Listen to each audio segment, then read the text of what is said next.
go ahead and call the meeting to order. Welcome to everyone, and please rise for the Pledge of Allegiance.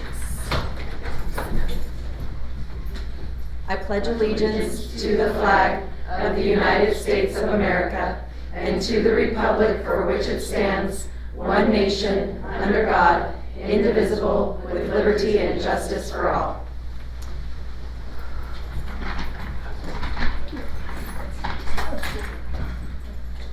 Thank you all for coming.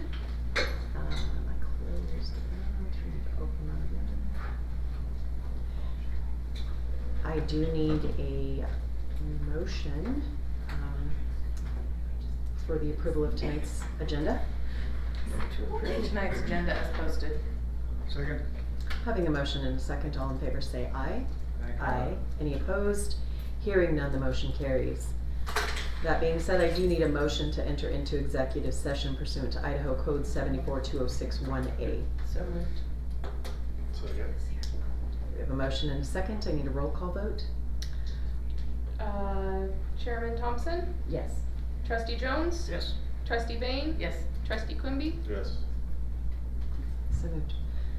So now that we are going into executive session, I do need to ask you all to meet out in the lobby. Sorry. Okay. So we've come out of executive session, and I will entertain a motion at this time. I would move to approve administration's recommendation for the hire of the new Lakeland Middle School principal, Amber Williams. Second. We have a motion and a second. All in favor say aye. Aye. Any opposed? Hearing none, the motion carries. Welcome. Thank you. Okay. Moving into announcements. We have a few. First of all, I just want to remind everyone that these board meetings are business meetings. They're held in public. They are not public board meetings. And the board is governed by Idaho Code Title 33, Chapter 5, Idaho Administrative Procedures Act, or IDAPA, and follows our district policies. The time for public input is provided for the public to express themselves to the board. It's not a time to engage with the board, nor is it a time for question and answers. The board in its discretion may ask clarifying questions to ensure it understands the input provided. However, no discussions or conversations take place. All input will be received within a 3-minute time limit, and all input will be civil and respectful. Address the board, not the audience. Address issues, not persons. Refrain from applause, snickers, whispers, quiet comments, etc., as it does interfere with due process. We also have Emmerich Construction here. So at this time, I'd like to invite them up just to give an announcement about where we are in the construction process. Good evening. Hello. How's everybody? Great. I have Luke here with Emmerich. Luke is the superintendent on the job, and he's there every day making sure that we're on schedule and that things are going according to plan. I also have a sample here I'm going to leave with you guys of the color of the siding and the wainscot. Okay. This color pattern is the same color pattern that Apple chose. The only school that was different was Spirit Lake Elementary. They went with a light gray and a Timberlake blue for the metal wainscot. Nice. So you guys are welcome to hang on to that as long as you need to, but that's what we're putting over there. Perfect. Oh, and that's the wainscot. Okay. So Luke, how would you say everything's going? It has been fantastic, and I just want to thank the district again for giving us this opportunity and the workability with the district. Like all of the staff, everybody has been super helpful and made a very possibly difficult project go really smooth and easily. Also, Architects West have been incredibly responsive and quick. Their attention to detail and just like making sure that we move right along, don't get slowed up, has been top notch. Great. Really good to hear. That is really good. And I work with architects all the time. Also, as far as the project goes, the first week after school, worked on demo, safing off for electrical and plumbing. The following couple of weeks, we were really working on just kind of like taking off dry rot different places, repairing, and then as you guys can see, the gym had some custom new metal and stuff for the hoop to hold up, but that's up. And we're rolling along with metal siding, and then wood siding landed today. And we'll be pretty much doing siding 6 days a week throughout July. Wow, And paint and masonry are starting as well, so. okay, great. So much fun to watch it come together. Yeah, it is definitely exciting to watch. We had a facilities workshop last week, or 2 weeks ago? Last week. Last week. And one of the questions that came up was, we had talked about purchasing the materials for Spirit Lake and Apple now so that we have them, just to make sure that we're not paying more Right. in the future. We just wanted to verify that we did that. I believe it's all, I can't, I'm not sure about that. yeah. I So really if you couldn't could tell check, for if sure. you could check for us, that would be I will. great. That was a question that came up from the board. That's easy. Right, yeah. Okay. I You guys don't buy it per se. have any other questions for Luke? Did you find any surprises as you uncovered things? Are you asking if we found anything that needed to be repaired and replaced? Yes. Any huge surprises so far? No. Nothing like more than we would expect, for sure. Some of the issues are architectural with regards to like the library. Water Yeah. pours off the roof, and so we're looking at remedying that with a modification to the roof via a cricket, something that will divert the water so it's not gonna be coming off and hitting the siding like it's been doing the last, 30, 40 years or whatever, and causing problems. So there are little things like that that pop up that we're gonna fix as we go along, so we don't have to deal with again. So, but it's Further been damage to the new siding. on the minor. Yeah, it looks good already, just, I mean, in the little bit that they put up, it's already got that modern Yep. Mhm. look to it, and It it's just catches your eye a as you're small driving piece of, by. right, so. Excellent. Well, thank you for sharing the announcements, I appreciate it. Yeah, thank you One final for- question, what's the finish date for over here?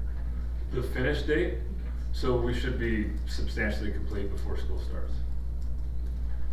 And we'll see as we go along. Would you say end of August, possibly? Yeah, end of Perfect. August. Thank you. But really, we're doing the job in a counterclockwise fashion from the southwest corner. So really wanted to complete everything along the front and then work our way around the back of the building.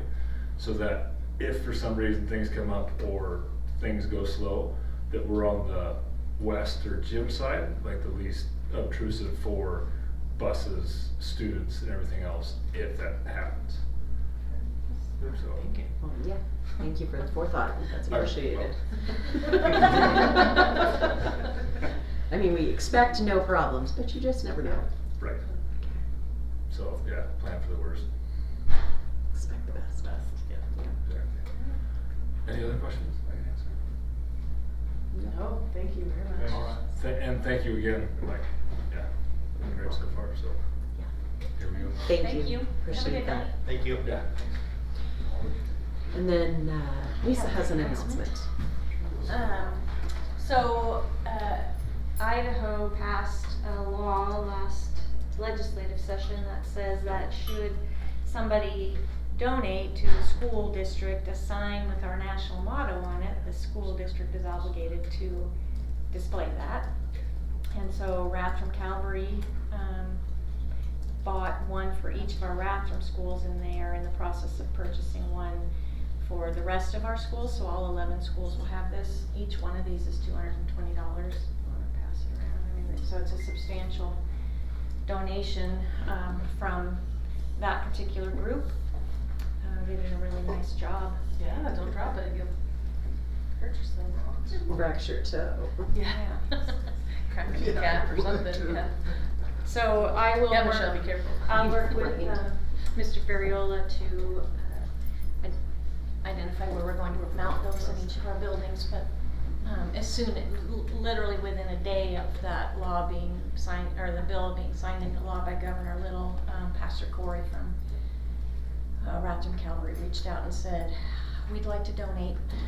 So Wow. I just want to That's great. recognize their donation to the district. Would you all think it'd be appropriate to send a thank you card from the board? Certainly. Okay. So can you get us one? Perfect, thank you. All right, moving on, into public input. Did we have any other sign out there? No. Okay. You wanna go check? Yeah. Okay, thanks.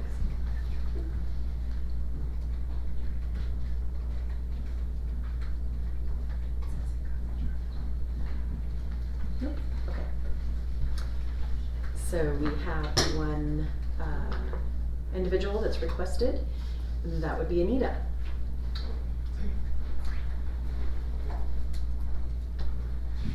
And please introduce yourself. Anita Dupsett, community member. Good evening, Chairwoman Thompson, Superintendent Arnold, and board members. Regarding the traffic safety report, I wanted to compliment Jessica on the traffic safety report results. Yes, there are a couple of exceptions that need to be addressed, but I know how difficult it is to hire and retain staff for a district's transportation department. And as rural as this district is, it's nice to see that parents can be confident in the training and performance of Jessica's staff in keeping their children safe to and from schools. The second item is the ALEX curriculum that I know is on the agenda for tonight. It's on a consent agenda. Again, I urge you not to approve this online curriculum. I see that you will be deciding whether or not to join a mass action lawsuit against the harms of social media to our students in item L8. If you decide to join that lawsuit, there is no reasonable way you can approve ALEX. Social media uses AI to direct users to suggested paths, which we are saying harms children. ALEX uses AI in much the same way, and how will you be able to say yes to the harms of social media and no to deliberately putting Lakeland students into a program that gathers their data and suggests direction? Just like Lakeland opted not to go to a 4-day school week, waiting to see how the other districts handle it first, just like we had to wait 3 years to see the harms the COVID shock can cause. I ask that we not jump on the AI bandwagon until we see how this technology will continue to be used. Our kids should not be test subjects. And the last thing is student clubs, and I wanted to say kudos to the Lakeland Cares Club. I don't know if it will be continuing for the 23-24 school year, but a club that embodies what Dwight D. Eisenhower said, whatever America hopes to bring to pass in the world must first come to pass in the heart of America. Lakeland is lucky to have students who pursue civic duty in their schools and community. Thank you.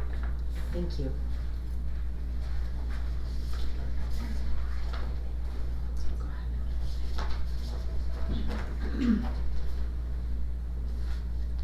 Okay, next is reports. We have the financial report. Does anybody have any questions?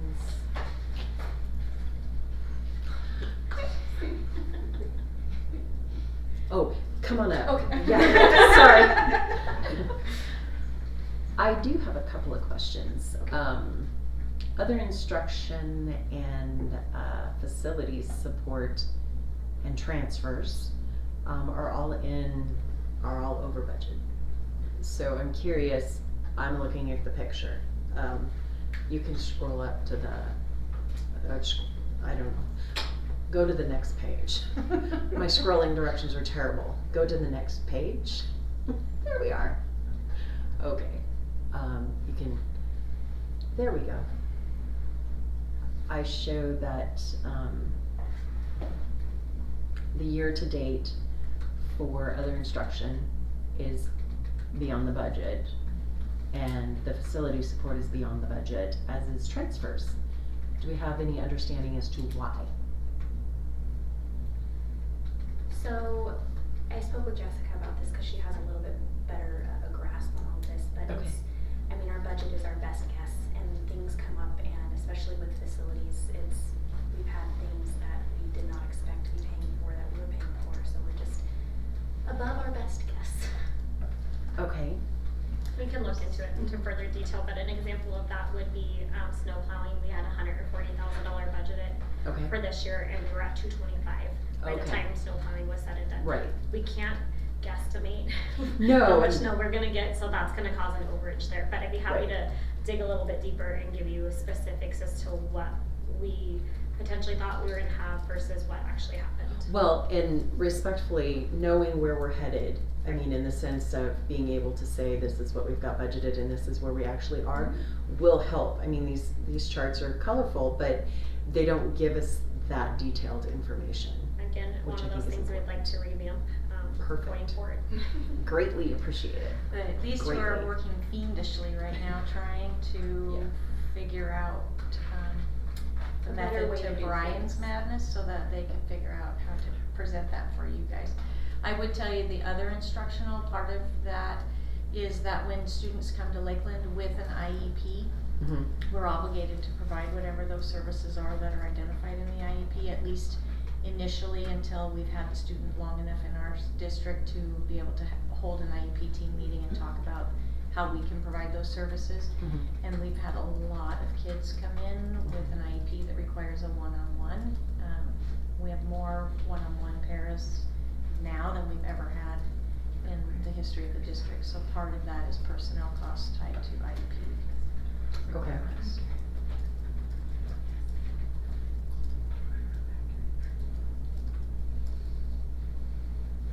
Okay. That was just my concern. Yeah. Anybody else have any questions regarding the financials? No? Okay, thank you very much.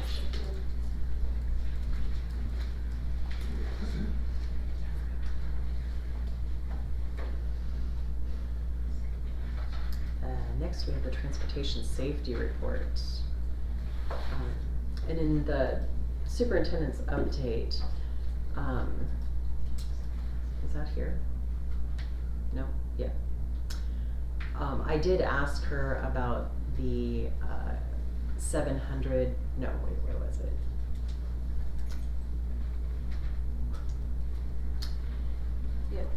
The, part of it was the reimbursement. The if they 31, were asking. yeah, the 32,600, and they Yes. deducted out 31,700, so we were only going to be approved for 900. Right, so what happened was, and Jessica can answer more specifically if you need it, but when we bought the new cameras for the stop arms, Uh-huh, that was submitted as software. It's actually hardware. okay, And so because it was submitted incorrectly, we didn't get the reimbursement right away, but then we resubmitted it correctly so that those dollars should be coming. okay, so these adjustments, have they all been submitted so that everything's coming back? Or are there some adjustments that they made that we're losing the dollars on? The biggest one, I believe, was the 31,000, Okay. that we should be receiving back. Great, The other ones are They're- nominal. yeah, they are. So I will follow up with Jessica to see if that's been submitted for Okay. additional documentation. Okay. Cause yeah, the training and travel expense, I'm just curious what we're doing wrong there, because everything it is, only $381, but it's not. I think it was just that one particular Oh, was it? Okay. trip, so, Oh, okay. we'll look into that. Perfect.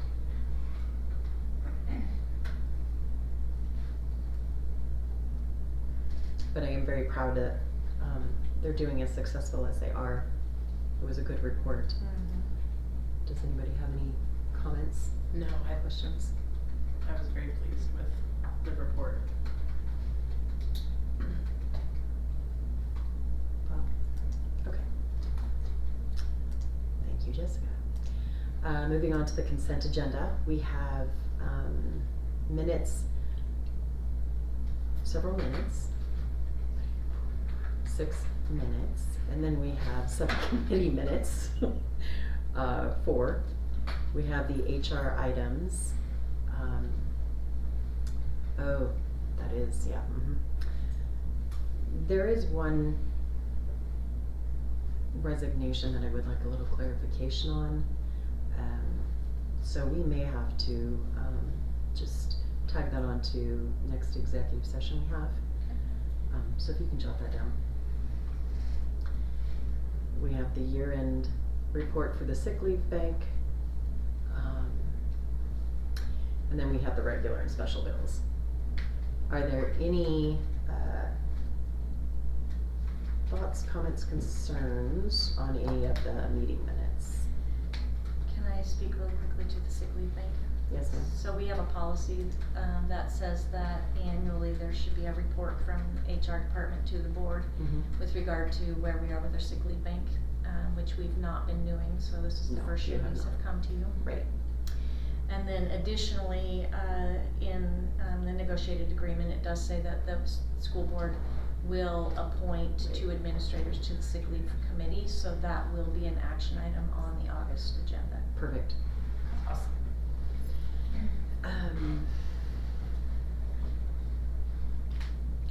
The 5:19 minutes, it was for the special meeting. Who took those, do you know? Yes, Randy took those notes. It was when I was interviewed, Okay, so, and I typed them up. okay, perfect. If we can have just a, signature line for Randy as well. Perfect. Just sort of that says clerk Okay. pro tem or whatever we wanna call it. Trustee and, that would be awesome. Acting clerk. Acting clerk, that would be great.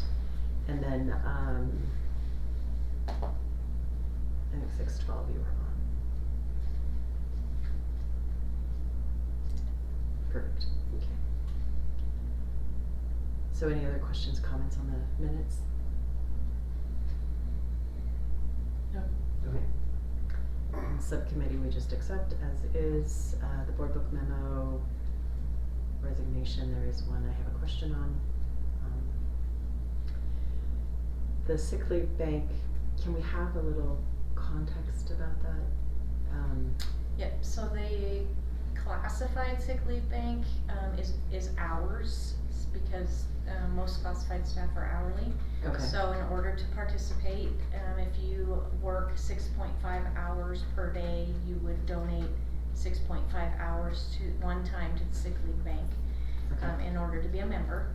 And then, the certified staff each just donate one sick day, when they sign up. And this is my third year in the Lakeland School District, and I think I've only had to donate 3 times, maybe. I know for sure I did 2. One to become initially a member, and then I know that we had to re-up once. So it's not very often that we have to donate, but if you wanna participate, you do have to donate. So the classified shows 625 hours available, and Brooke, is it 85 days worth of sick leave that the classified can take? 82, I believe, for both. Okay, 82, but it's 82 days worth of sick Days, leave for right. them, so if they have a 6.5 hour day, it's 82 times the 6.5 hours. Yeah. Yeah. And then for the certified, it would just be the number of days that are in the bank. Okay, and I'm just curious, cause on the certified, all it shows is no employee donations. There are some that have been used there. I think Right. they're red. Right, I get that, and then we had So one of the Well, things, so one of the things I that don't happened understand is, when the sick leave bank first went into place, Mhm. there was an email that was sent out to all existing staff asking, those of you who want to participate, we had to notify Heidi, and then, she deducted a sick day and it went into the bank and we were all members. And then what we found a few years ago through the IBB process is that we weren't offering the sick leave bank consistently to new employees. So we had employees who would have participated, but they didn't know anything about it. And so we sent out an email to all staff at that point in time, and just to make sure that everybody was aware. And if there were any new employees who had not been offered the opportunity to be a member, to notify Brooke. And then, so that's all, so all those new employees, some of them might be from that email, but then part of the packet now, when they onboard a new employee, one of the pages in there is the sick leave bank. So as we hire new employees, instead of putting the name up there, it's just new employee, but Right. there's an additional, but that's what that all is. I guess, so my point is only new employees, with the exception of one employee donation, contribute to the sick bank? No. Oh, okay. So, each year, during open enrollment, If they did not originally, if they weren't originally a part of the sick leave bank, if they never donated, they can donate during open enrollment. And then and enroll into the sick leave bank. Okay. But everybody who, so we have 105 days right now because people have been using it. Right. There are more than 105 of us who are members of the sick leave bank. Okay, so I guess I'll try to reword this. The only way days get put in there is from new employees? No.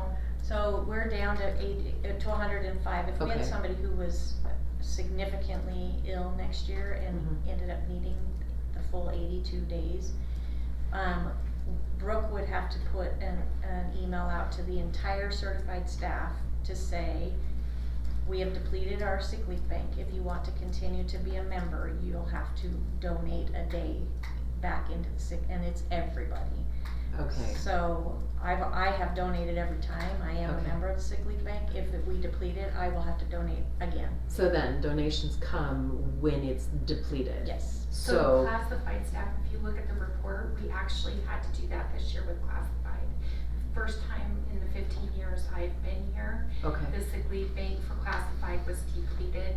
okay, So we did send out an email, and the amount of hours that you see on there are primarily those who re-upped on that, because we had a lot of stuff happen with our employees. right, and under the classified, it's all just employee donation, but That might have been my fault, because all there where you see new employee donation, those actually had names, employee names. okay, And so I just ran the report so the employee names weren't shown. okay, so these aren't all new employees, these are just Most employees. most of those are, unless, if you look in August, if somebody enrolled during open enrollment in August, Mhm. that possibly could be a teacher that, that didn't enroll previously. Okay. And so, yeah, Okay. they can enroll in August. Okay, but what I hear you saying is annually every year, all the teaching staff does not contribute Right. unless the bank gets depleted. Right, correct. Okay, that's the That's answer to your question. It's not an annual thing. It's not an annual thing, okay. Just as needed. However, it's the new employees that come on that just toss in a day. Right, And you if just, they want to participate. got it.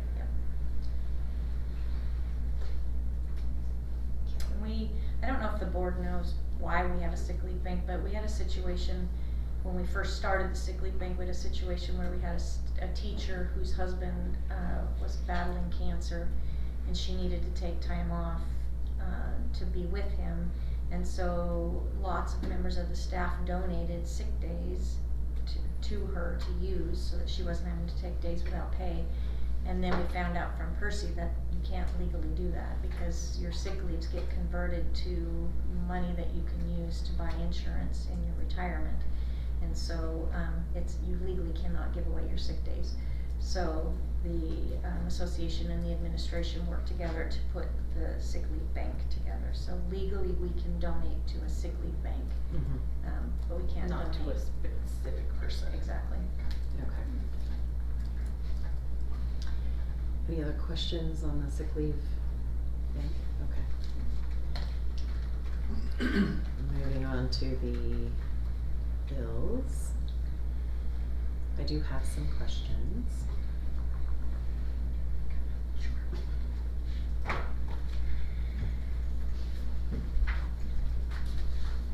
I have a question on the bill list. You wanna go first? Okay, do There's an item on here that's labeled RWC, Transportation Supplies, Engine Rebuild for $38,000. I can't imagine it costs that much money to rebuild one engine. So what else is included there? Is that the one where we thought that it was under warranty and it wasn't under warranty? I'm trying to think. I'll have to look into that for you. I believe that we had taken it to RWC. they thought it was warranty service, it wasn't, so they only charged us half, but I will get you more information on that. Thank you. That's half of what it would cost to put an engine in a bus? Buses are not I think cheap. so, but- It's a lot of money. That's almost as much as it is to buy a new bus. Yeah, I know. On here we have, reimbursed Costco purchase because the district office credit card was maxed out. So with the transition with me starting, Okay. our former Costco Visa was closed. Okay. Because the former treasurer was no longer here and Brian wasn't here. Okay. So Costco Visa shut down our Visa account. We Okay. had a very small Visa card that's used for other purchases that was being used in the interim. Okay. And so this individual had gone to do graduation shopping and Mhm. the card that they had taken was maxed out. So we reimbursed them, we have a new Costco Visa, won't happen again. Okay, I'm just, there's 3, points on here for Costco, and then I was Yeah. just, wait a No, minute. it And literally then- was just a transition issue, yeah. Okay, we're reimbursing for the Costco cost of membership? So part of me being able to get a Costco card is I Okay. had to be on the district's membership, so that was Okay. a reimbursement to me for Okay. the membership. And then we paid Elon Financial Services for Costco purchases? That would be the credit card payment for that. Is that, okay, okay. Is Elon our credit card, servicer? That is the small card that we have that is not with, the Costco Visa. So we have another, and you have to use a Visa card, so, Costco won't take anything else. Okay, But yeah, that's no, the no, no, finan- yeah. that's the But financial That's the financial institution that we have the other small card with. Oh, okay, okay, Mhm. got it.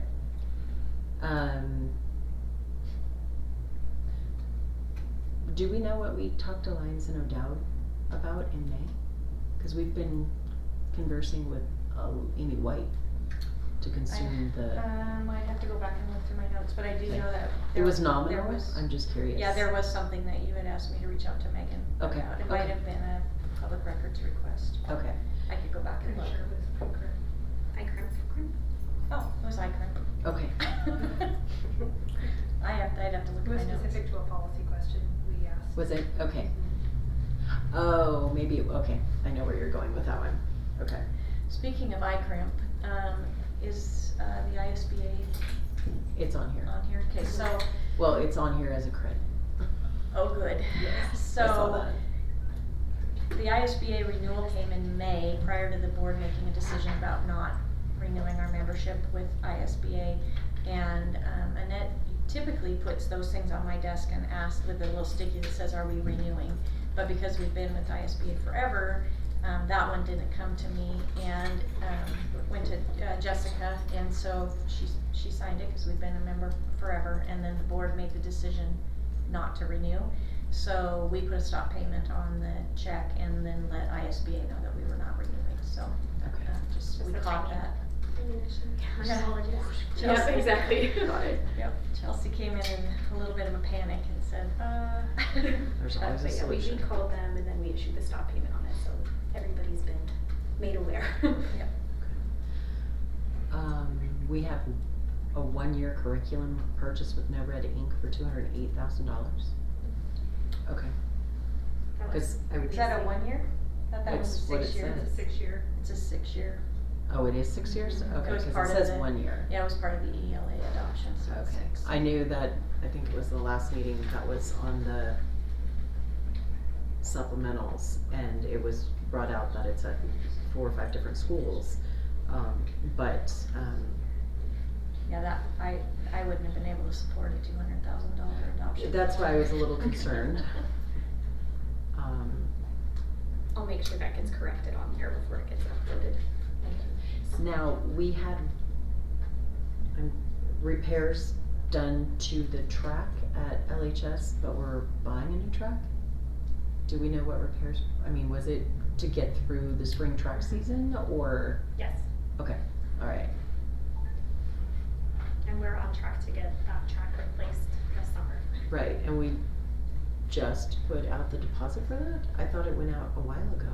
We've had a PO open for it for a Okay. while, but, I think we talked about it at the workshop last We week. did, we did. But, the gentleman actually came up he's from Meridian. Okay. And looked at the truck and, is proceeding with work at this Okay. time. So the funds were encumbered, we just Yes, hadn't yes. issued the check Yep. yet. What was, L Services and Consulting for the 22-23 school year? It was a $6,900. I'm just curious. Which item is it? It's on, these aren't numbered, but it's at the top. June 19th, Ellis, Oh, that's our ELL services, for our English language learners. oh, English language learners, okay. I thought you said LS. I Oh, did too. okay, Ellis, okay. Yep. LS, I yes, said okay. L Services, so it could have been. Yeah. And that's for multiple months. We received multiple months of invoicing from her. I don't think she had invoiced us since December. Okay. So that is. Well, to yeah, I this mean, year. it's Yeah. for the whole year. I Yeah. just wasn't sure what it was for. Yeah, we legally have to have somebody with an ELL certificate to look at our ELL, plans for each of our English language learners that we have in the district to make Okay. sure that they're solid plans. And we didn't at the time that we contracted with her have anybody who had that certification, and Mhm. so, it actually works out nicely. She has more free time than a teacher would have, so she actually can go to the schools and meet with the families and the kids and verify that we're making progress. On the $18,663.55 for Medicaid services, is that part of the $90,000 transfer? It is, but it isn't. So Okay. we changed servicers this Oh, year. okay. So the company that was doing our servicing before would take their cut off the top. Okay. Our new company gives us everything, and then we have to reimburse them for their portion of Okay. it. So it's just a change in how they're receiving their funds. Okay, So you'll see that going forward with this new company that's doing our servicing. okay, thank you.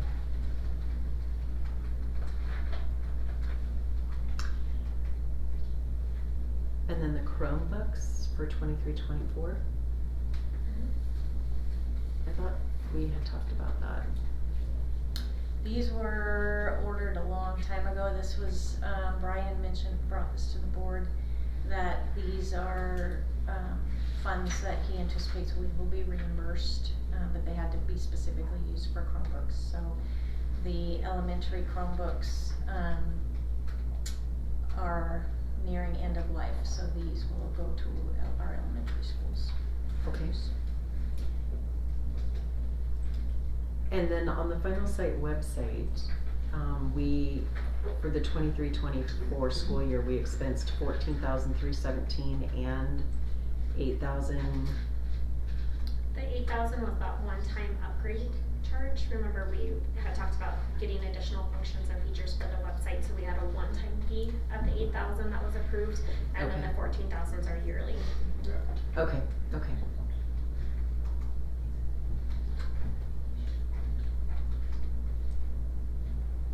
And then we had the Skyward hosting service and Skyward accounting. They're two different, Skyward's not one big. It is, but they have different modules, that Yes. you had to pay for the different modules that, Okay. That's a lot whenever of you brought them dollars. online, yeah. Okay. Yeah. They usually do it We would like annually it to be based on when you brought it. consolidated. We just had to do that at the city too, was get our, cause they were charging us for different modules all throughout the year based on like when we brought them online Mhm. annually, like. Mhm. So we just asked them to consolidate and they just did, so. Okay. We just Maybe actually talked to Skyward requesting. at the conference we went to last week, and something that we will definitely be bringing up as we do some additional training with them. Awesome. Perfect. Alright, well, that's it for my questions on the bills. I have one other. Okey-doke. We have a payment to Senex for transportation fuel. Sizable bill. Are we bidding fuel, or how is that working? How do we decide who gets to provide fuel to us? I don't know if they took that to bid when we first started using Cenex, but we've not done an RFP since I've been in this office, so this is my 10th year for Really? fuel. We could do the one if you'd like. I would, Alright. but I'm only one. Okay.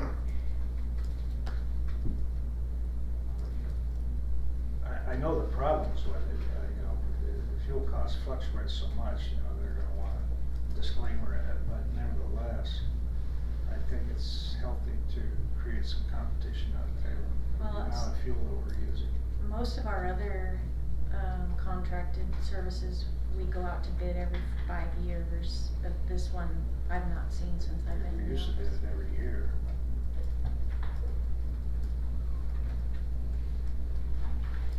And I'm assuming that's for gas and diesel. Both. I believe so. And we do get a small rebate from them every year, but it's minimal. Based on, how would they do that? Based on how much we use. buy. Nice. It's kinda like The Costco. more Yeah, you buy, exactly. The more you smaller buy, the the rebate. bigger your small check. Yay. Oh, and I noticed, we have a tremendous amount of food service reimbursements on here. Is this just overpayment into student accounts for It's the, food services? so it's parents that are requesting their funds back from the year.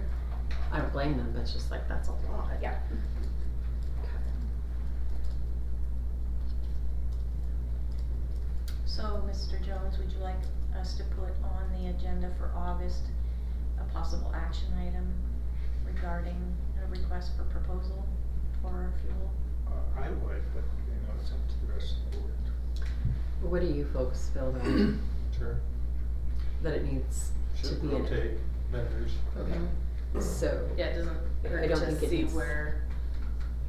Come in. Okay, so I don't think it Moving needs to be on an from action what? item, I think it should be something pursued now. So the board is directing us to do Yes, that. the board is directing you to send out the RFP. Okay, I'll do that.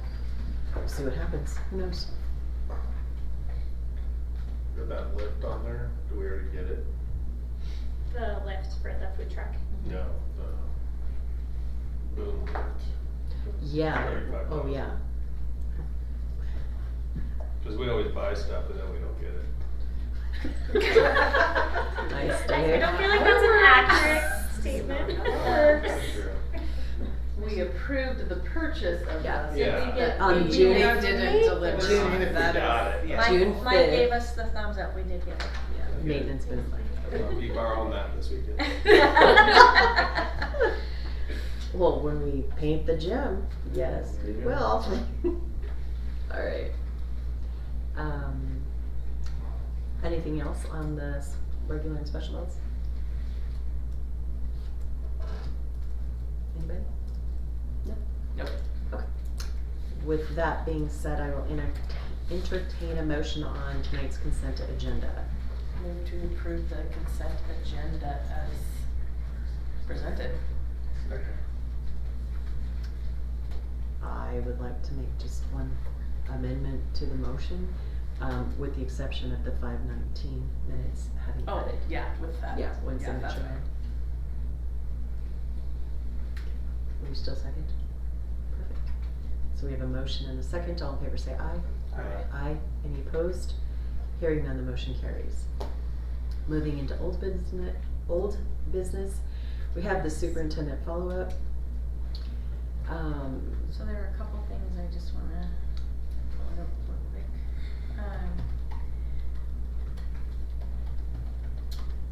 So we currently have posted an armed district safety specialist position. However, today, Dr. Pasley and I met with the undersheriff of Kootenai County. And the Kootenai County Sheriff's Department, one, they're going to honor the 65%.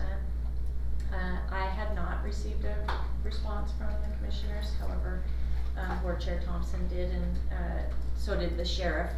And so the undersheriff forwarded it to me today, so they are going to honor the commitment this year for 65%. They would like to provide an SRO for Timberlake High School campus, at that same 65%. And, our candidate pool, right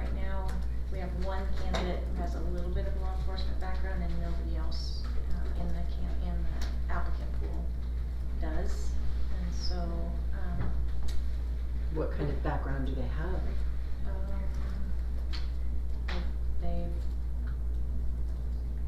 They've worked, not in any kind of security at all. Not Military background? No. So with the board's blessing, I would actually like to pursue the SRO with the county, especially with given the late date. For Is the notice, are we still have it out there for applicants? It's, right now it's still posted. It's We still posted. just had Okay. the meeting today with Okay. the under sheriff, and he said we are committed to doing this, and so I just said, well, I would like to know from the county commissioners that they're going to support your desire to do it, because that's who okays it. So he went and talked to 2 of the 3 commissioners, and they agreed. So if we're willing to move forward, we can ensure that we have somebody on that campus when school starts. It should be noted, because yes, I did receive an email, I believe it was from Commissioner Duncan's assistant. It states, good morning, Michelle. The Kootenai County Commissioners received your letter dated June 13th, 23 regarding the SRO program MOU between KCSO and LJSD. Commissioner Duncan asked me to reach out to you to clarify that the commissioners will not be requiring a 5% increase to LJSD's financial obligation for the 23-24 school year, as you referenced in your letter. However, please note there will be changes to the MOU for the 24-25 school year.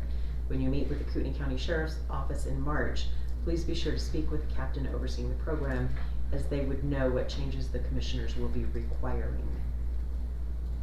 So it will probably go up to the 70% next year. great. Honoring the 65 because of their late notice. But they're honoring the 65 based on our request, and so I would suggest we send a little note. Thank you for that. Okay, I'll do that.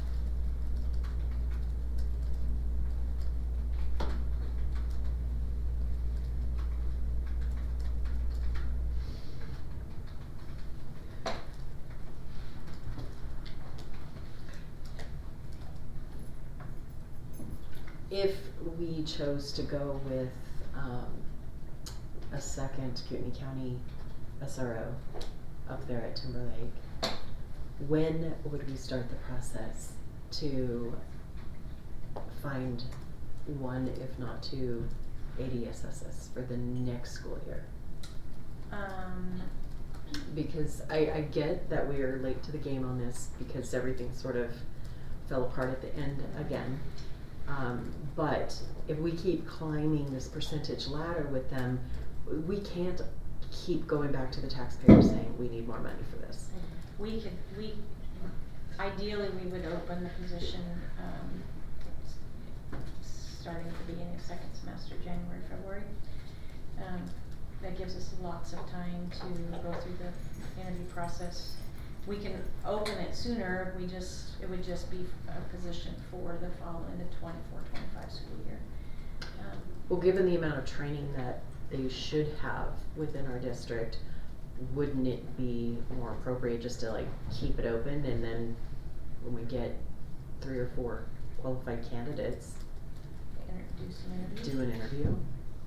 We can do that. It's, we're not going to actually start paying them until 24-25. Right. So they would be kind of hanging out there for maybe a year, a little less. Unless we worked with Kootenai County and explained, we wanna do it maybe on a quarterly basis or something. I don't wanna lose a quality candidate if we get them and we can't support a 70% increase on 2 SROs.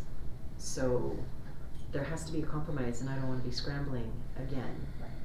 Well, we can start the process much earlier, and we can ensure that we have quality people ready to go. The most time-consuming part of the entire process is purchasing the vest, because it has to be personalized. Okay. Right. The rest of it moves fairly quickly. Okay. So it's this, and then Mike Hogan was actually a little bit forward thinking in the way he's been handling the ordering, and so we actually do have weapons, purchased for new people, so we won't be waiting for that. Okay, Just good. because they're so hard to come by right now. The other piece of this though is Lake Pend Oreille School District has put into place their own armed guard program, and their starting salary is $15,000 more than ours is right now. What is our starting salary? Well, it was 40,000. But it was set at 40,000 to mimic the starting pay of a teacher. So if we follow that same reasoning, it would be 47 this year. So then, if we were hiring anyone, but we're still $8,000 less than what they're paying their people. And if we get into a place where we have to compete for people, we're gonna lose. So. Well, I wonder how much, we would actually have to be, don't most of our, our hires come from the local area? Well, we have our most, veteran person actually lives in Bonner County. Lives in Bonner County? Way up or just across the line? Priest River. So he's in West Bonner School District. He's in West Bonner. So, and he, yeah, it's a bigger, I guess it's a bigger conversation, if we want to continue to be competitive and to attract quality candidates, because we have a lot of retired law enforcement living here, but it has to be, the dollars have to be there. Does, well, don't Coeur d'Alene and Post Falls? They don't? They don't have that program. Okay. They just have SROs? Only SROs, Okay.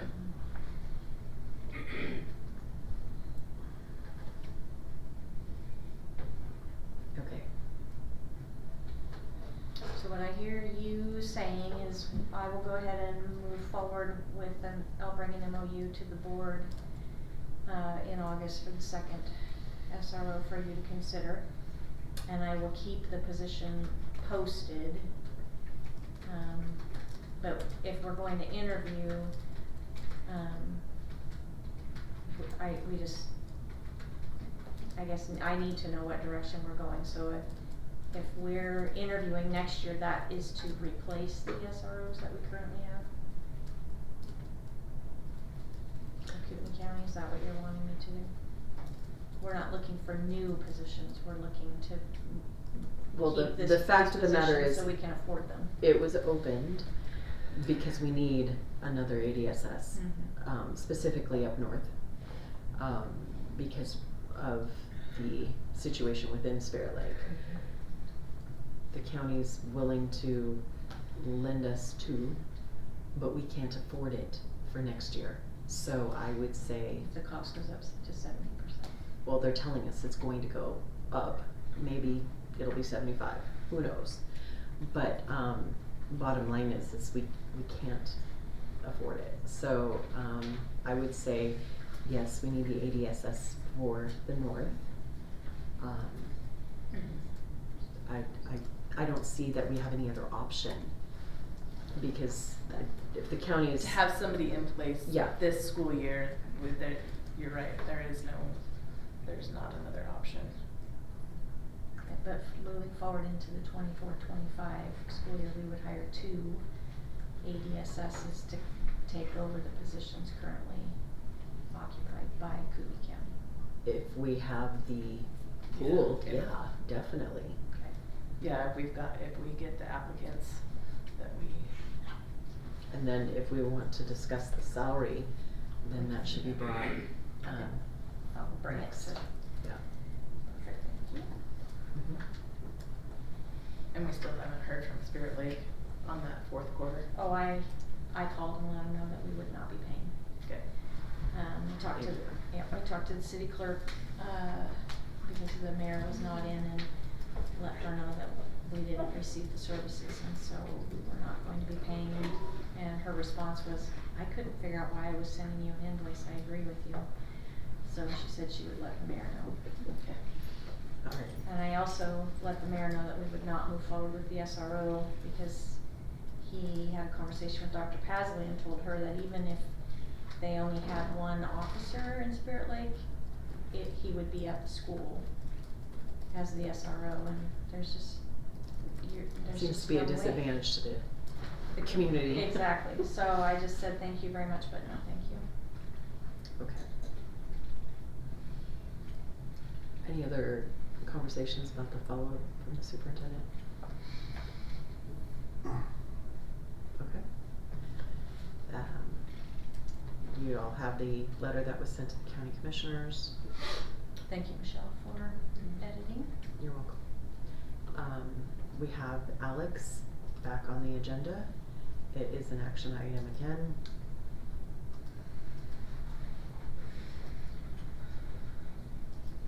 And I know Trustee Grissom was going to look into their AI components, and she is not able to be here tonight.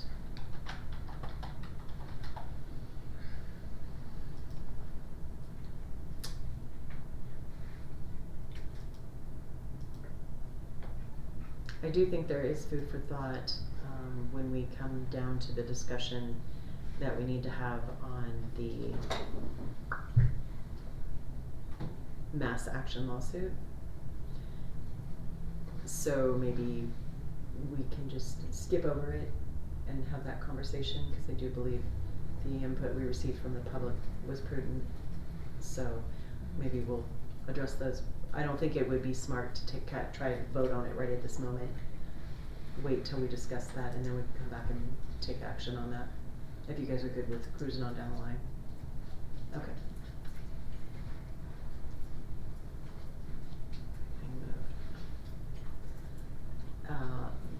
We have the research project back for an action item.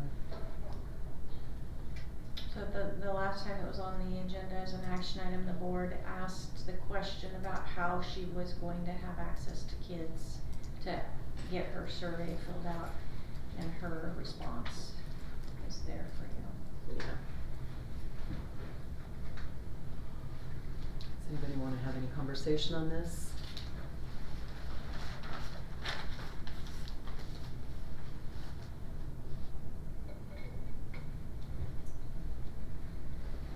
I can state that I'm a little bothered that she'll be on campus. Yeah. Surveying kids. I don't think Yeah. that's appropriate. No, I don't But- either. And I wondered if she's gonna be there. I mean, I would assume that those permission forms or opt-in forms would be sent out prior, and that she would only deal with students that, but that, yeah, I just. There's a lot of assumptions that we have to make without concrete Well, I wouldn't support. be comfortable with her being on the campus unless she had had her fingerprints done and, you know, a background check. We don't put people in a one-on-one situation with our kids without that, so. I move to deny the request to conduct a research study. A second. We have a motion and a second. All in favor say aye. Aye. Any opposed? Stay. Okay.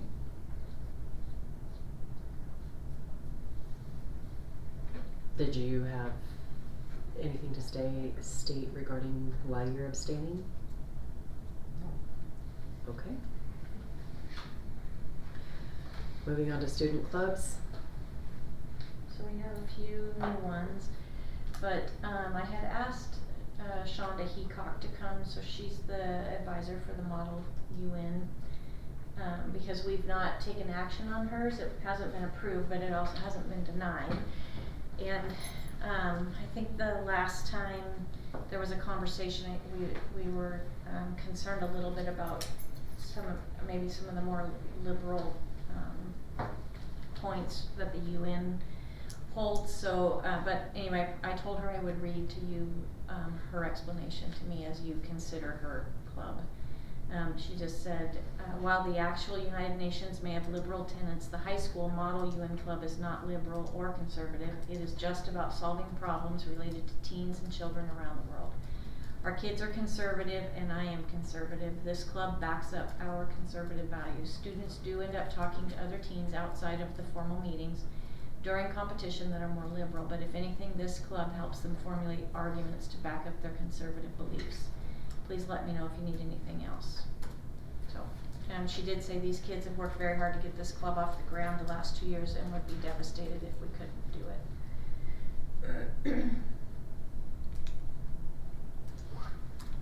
I know You guys are talking about- Still- yeah, the links still don't work. I don't know what it is So- about that particular, no matter how many times we put it in there, that club, It worked last time, so that's, it's, the last meeting.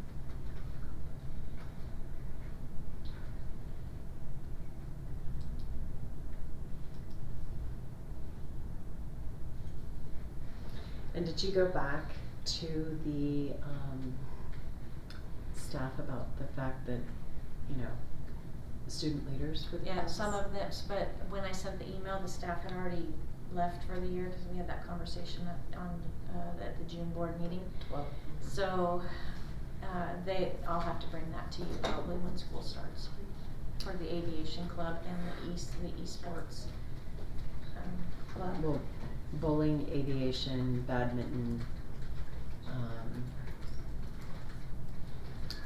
esports, yes. I think. So the game club has a student leader. Correct. That was the only one that I saw that did have one. Yeah, the bowling club doesn't.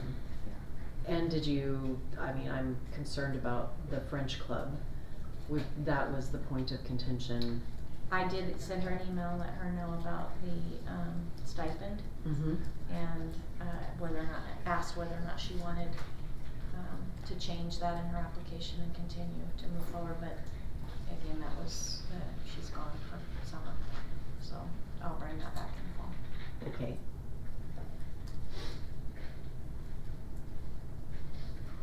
So the game club, I think, is the one that. Is the only one with a student identifier. Yep. So, And then the model human club, which I know you can't open this time, but none of that has changed. I've never been able to open it. So, I don't know why it doesn't. It's weird. It does on my spreadsheet. And it's just that one that we've had problems with. Could you email it to us? Yep.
So the UN Club also wants transportation to and from the airport and a stipend for food at the competition. So we have, But yet in their constitution, they talk about they may or they may not have dues. There's nothing consistent there. Have they had dues in the past? Do we know? they have not. Okay.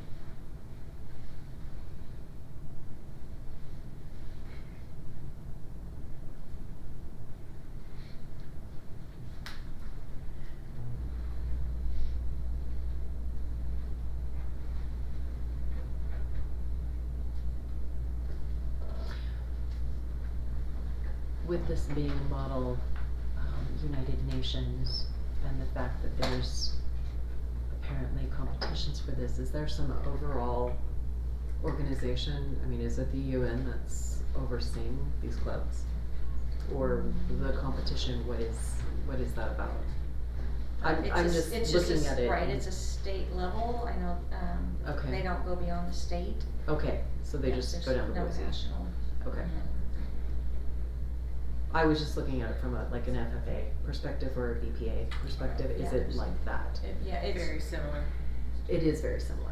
But no Okay. but there's no national, they don't go beyond the state. Okay. It, from my understanding, kids go down to Boise and then it's like a mock UN where they get to basically have conversations and argue different, issues, to come to resolution. So there's a lot of critical thinking, sometimes they have to argue a side that isn't necessarily the one that's aligned with their personal beliefs, but it helps them formulate their own personal Mhm. values.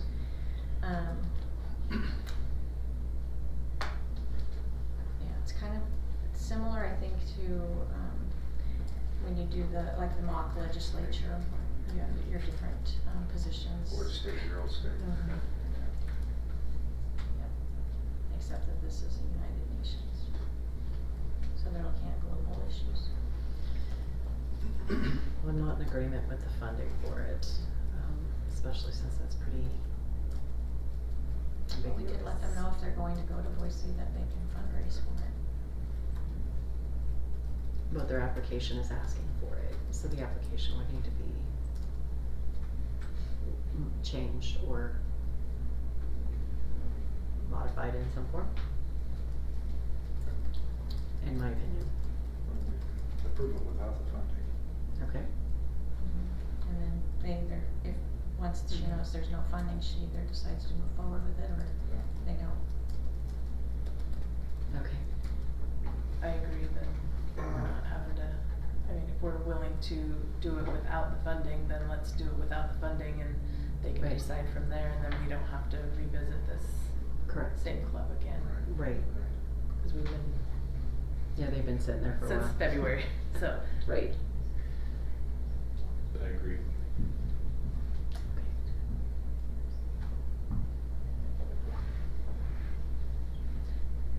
So do we need to have any further conversations on any of the clubs that are there?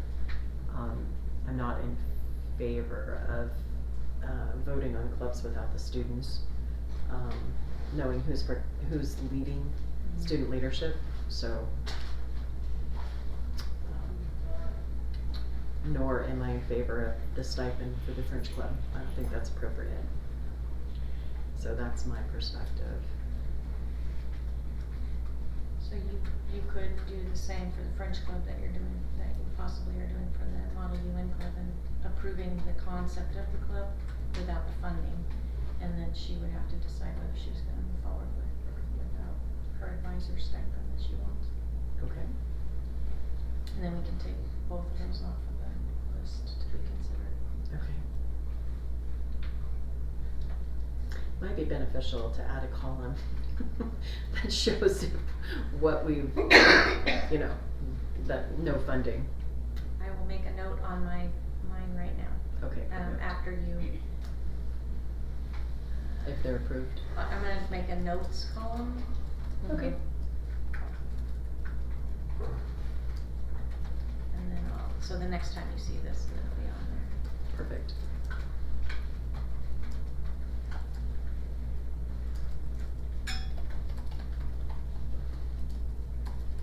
So are you making a motion, Michelle? No, I'm not.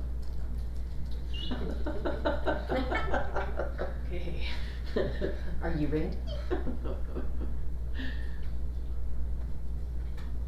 Move to approve the French and Model UN Club with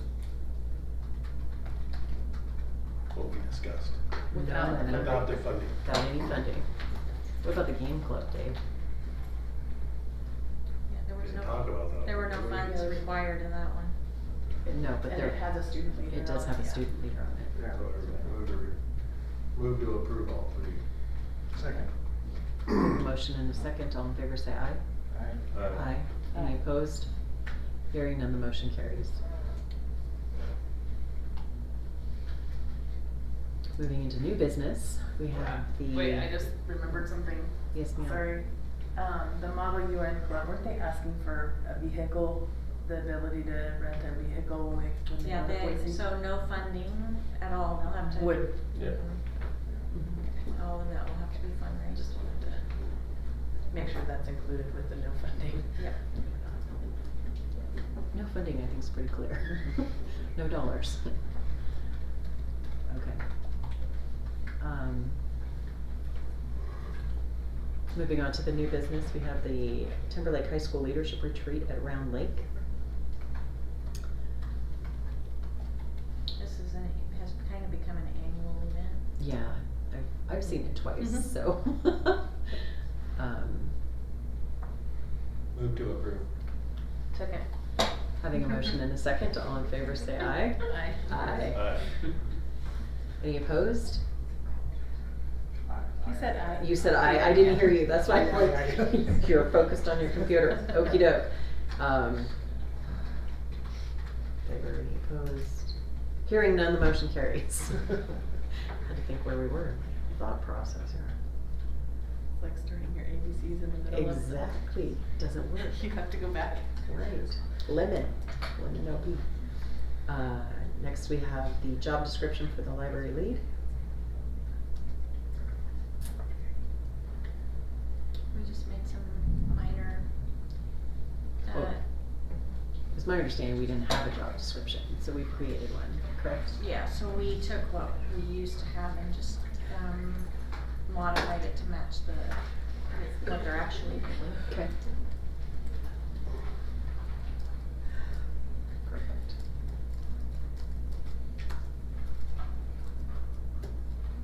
I would move to approve the job description for the library lead. Second. We have a motion and a second. Do we need to have any discussion on it? Okay. All in favor? Aye. Any opposed? Hearing none, the motion carries. Moving on to the data systems analysis job description.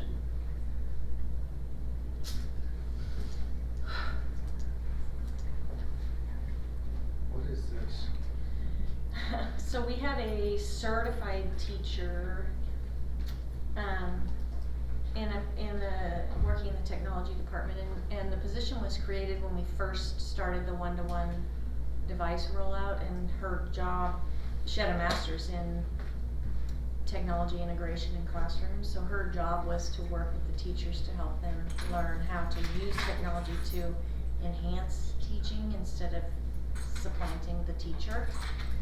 But we've had the rollout complete now for a couple of years, and she's submitted her resignation, and so we aren't feeling like we need that position anymore. The teachers have the tools that they need, but she, in addition to those things that she did with teachers, there were a lot of technology type things that she was doing that we need to continue to have done, and so I met with Chad, and we just went through what he does, what our Tiffany's doing, and then what this other person would do, so it would be a classified position rather than certified. So this is basically the list that we came up with for this third person. Primarily, data. So there's a lot of time spent inputting data into IC. IC pulls some of our data from Skyward, but it's never clean and there are always errors, and so this person has to go through and touch every single error and figure out where the error is and resolve it. But that's how we get our funding, so we need to make sure that we have no errors. And so that would be a big part of this person's job. So part of Michelle's duties, we are hiring back for, because you stated that when she was leaving and we would not need to replace her, that we were gonna take her salary and put it in, which was part of the reason for the 5% increase. Now we're creating another position, which I don't think the title is appropriate, but we are filling part of her position back. Okay. Because, yeah, we sat down, initially our thought was we could absorb it. When I sat down with Chad, there was more to what she's doing than, she wasn't working with the teachers, as much as we had thought she was. It was more the technology side of it. Okay. But, I did not, participate in the name of the job, so we can change that, that's not a big deal. Okay. Where would this position fall on the salary scale? If you guys required a bachelor's, because the bachelor's unclassified, it would be in that column F. Column F. Is that what you Bachelor's said? for data entry? Yeah, I don't remember, I'll go back. It's in the job description. Yeah, they're. But the job description doesn't actually exist yet because we haven't approved it, so. I will follow up with Chad on this one, and I'll bring it back in August. Okay. Good idea.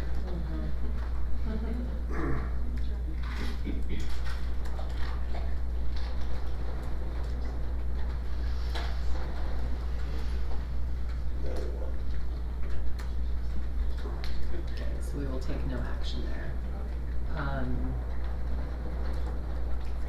Yeah. Why don't we move to table the data systems analysis job description? I moved it, yes, I moved it. I will second it. Thank you. We have a motion and a second, all in favor say aye. Aye. I'm Any- sorry, I didn't hear the motion. The motion was to table Oh, the. aye. Okay, perfect. All in favor, everybody said aye, no one's opposed, motion carries. Moving on to the agriculture education syllabus. The textbook, has that been approved? I don't have the master list of everything, or is this a new book? I mean, I'm curious simply because it seems to be kind of like this intro class for FFA, if I'm. Yeah, I could be totally way off. That's that, FFA online, we approve of, Okay. for her, yep. Just cause usually we get a link or we get a textbook or something with the Yes. class, okay.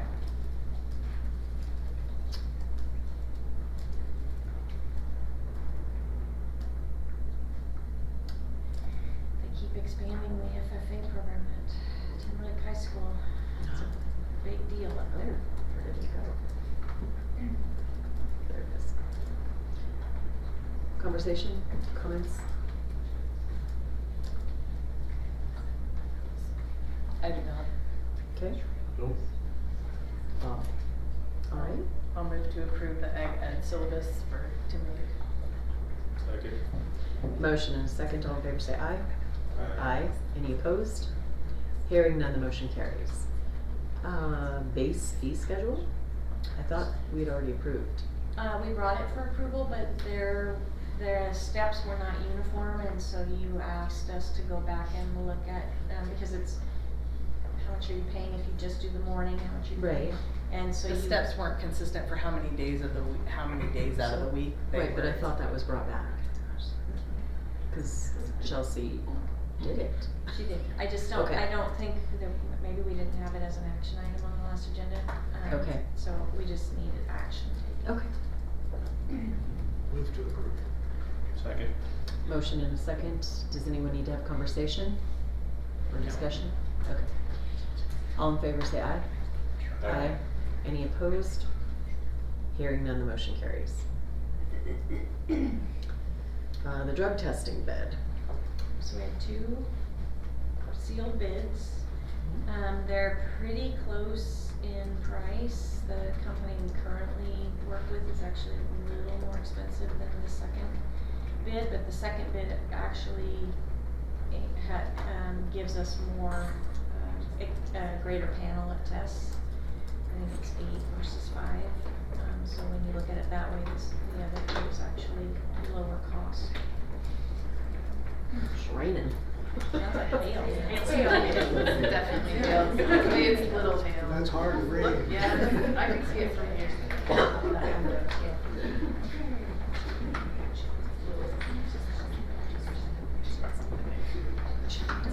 The second bid actually, one of the drugs that they will screen for is fentanyl, I saw that. which, the other one doesn't include. Just part of their base. Right,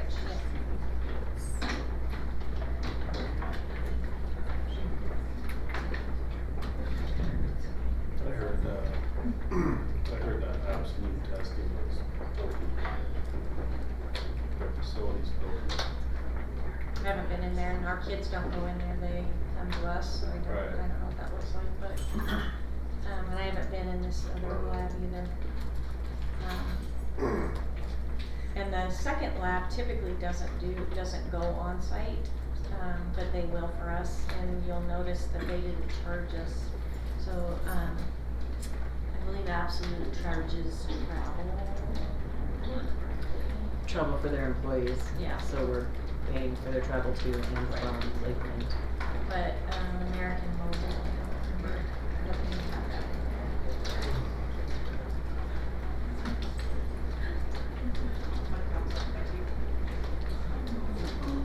Hope everybody's windows are really Sunroof's closed. Right. Yeah, no, so they don't charge to send people to us. So what is your recommendation? My recommendation would be to go with American Mobile Drug Testing based on the bids that we received.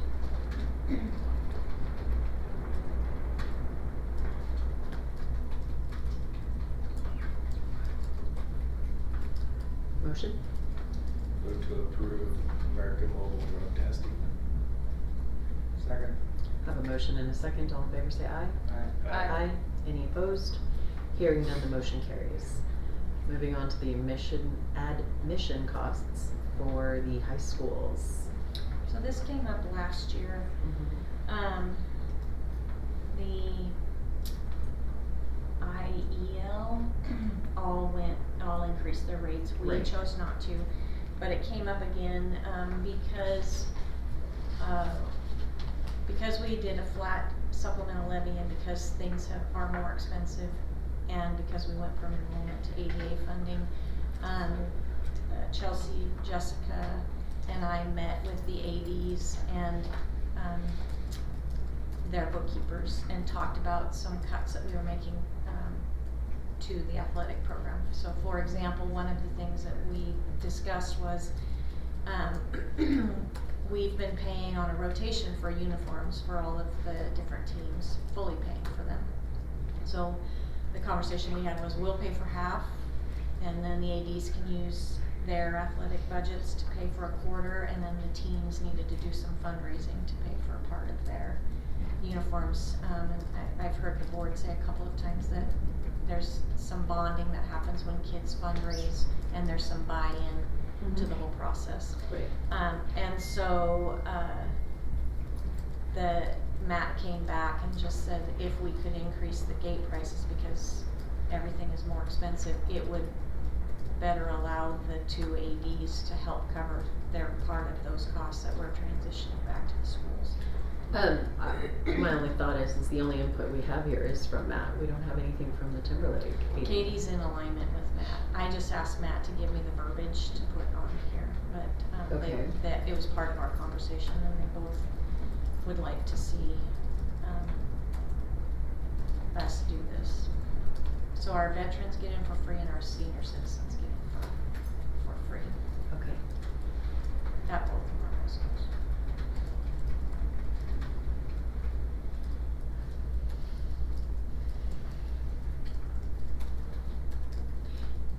In the future, if we do that, can we have input from both? I mean, I hear you say that, but it would be nice to see her input as well. So everybody in the IEL, but what about the IML? We will be out of alignment with IML. They didn't make any changes. But there are only two teams. It's us and Farmersbury in the IML.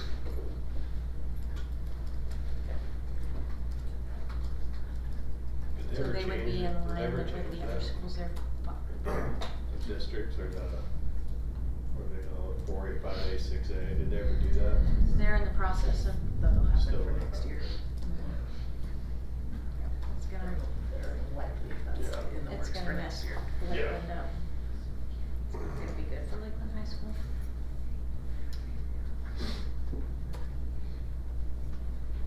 But Timberlake High School's admission rates would be in alignment with the rest of the teams that they play outside of their one league opponent. So this would help with those uniform costs. The teams are doing a quarter, this would potentially assist with paying for that other quarter. So for example, football was on the rotation this year and just because of the increase in costs, it costs $15,000 per team for uniforms for football. So if we're paying half and the school and the kids are paying the other half, that's a substantial amount for them, so. And we would maintain with the senior and veteran discount? Yes. Okay.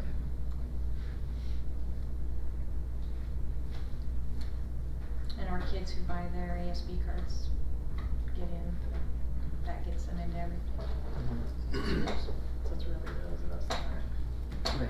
So the charge to students would be students from other schools because our kids have a. And ASB parents. Right, but if they have their ASB cards for their school, they get charged, I think a The reduced lower rate. Mhm.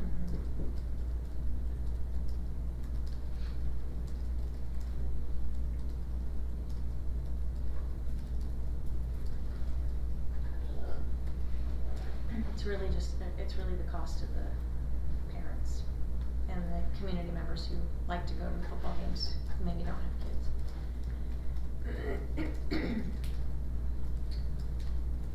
So what's the reduced rate to income? If they have their ASB card, I don't believe I'll have to, I don't It's want like to. $3, yeah, it's Yeah. for students. Yeah. So, Without their ASB card. Yeah. They would pay the $3. well, I would say with their ASB card, they would pay $3 Right. to the Different students. Actually, I Well, need they to would ask pay that. 5, I would but- need to ask that question because Yeah. I was standing with Jimmy at at a soccer game, helping him take gate this last spring, and if we were playing Moscow, and if the Moscow kids had their student ASB card, Jimmy didn't charge them. Jimmy's doing it wrong? No, so, yeah. So they would pay the student fee of $30. Just ask the experts. The money people. So I want to be clear on this issue because I think it's somewhat important, and that is that a student from another school coming in, if he or she does not have an ASB card, they're currently paying $3. Right. No, I think you have to have your ASB card, then you get the reduced rate, the student rate, by proving. Well, if you don't have an ASB card. You're paying what rate do you $5. pay? Then you're paying $5. Huh? Then you're paying $5. The adult rate? Mm-hmm. Yep. Well, because the new rate would be $6 for adults and $5 for students. without an ASB card. Currently, it's $5 for adults and $3 for students. So it's a $1 increase for adults, it's $2 increase for kids without ASB Well, cards. that's the reason I'm asking the question. We're raising $1, we're raising the other one $2, and I'm trying to understand the rationale for doing that. The rationale is it's what the IEL did last year. Yep, that's the rationale. And we chose not to raise rates because we had we're not just. cheap. No, we chose not to raise the rates because we were trying to pass a bond, or a levy. So we didn't raise rates. So we passed it, and Now we're raising now we say rates. thank you by raising. That's right, that's what we're doing here. Swallow. Mhm.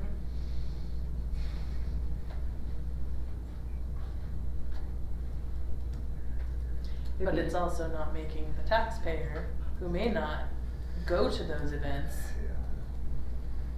We're also not funding helping that. I would accept raising each one by $1. Okay. But that's a discussion, not a motion.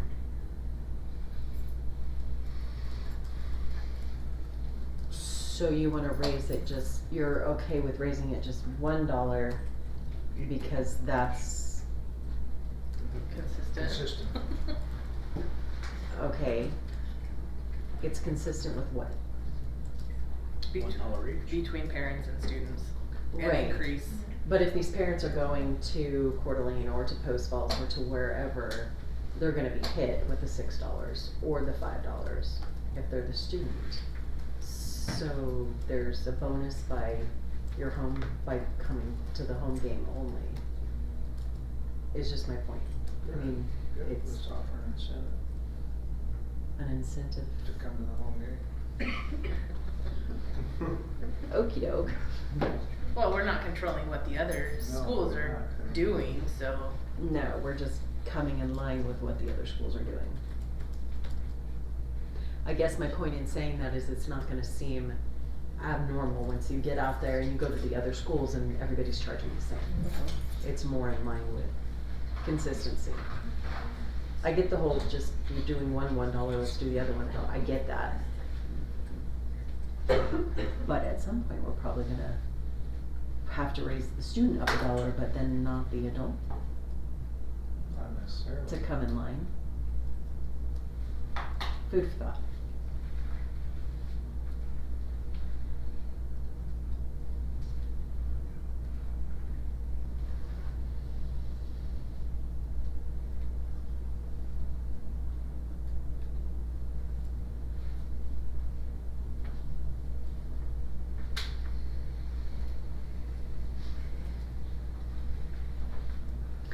Who are the 16s in the IEL, do you know? I know Coeur d'Alene, Post Falls, Moscow, Moscow. Lewiston, Sandpoint. Sandpoint, that's 5. Lake Lake City. City. Oh, Lake City, thank you.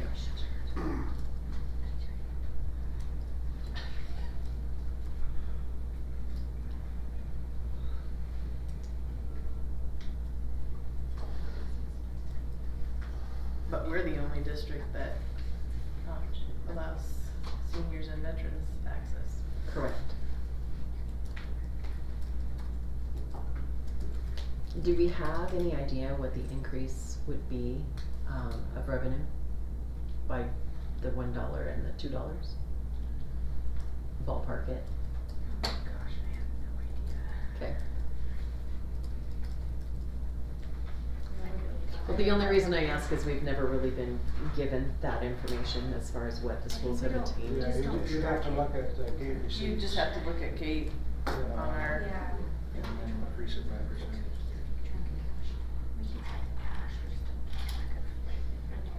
Yeah, so, What's that? Chelsea and I were just talking, we don't necessarily keep track of adult versus student when we're taking the cash in. So Okay. that would have to be a concentrated effort Okay. to tally that, to get the data that you're Okay. seeking. Well, I'm not necessarily saying it's something that has to be done, I was just curious. Yeah. Because it has not ever been presented crystal clearly that these are gate revenues. So that's the only reason why I was asking, so.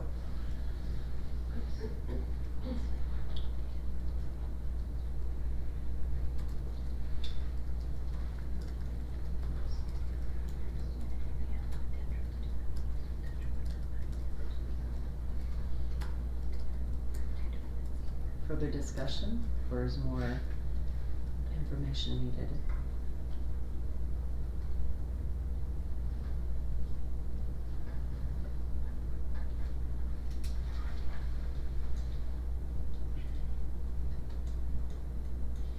What do you think, Dave? You're a sports dude. It's a hard one. You wanna keep it low so people support the schools. Right.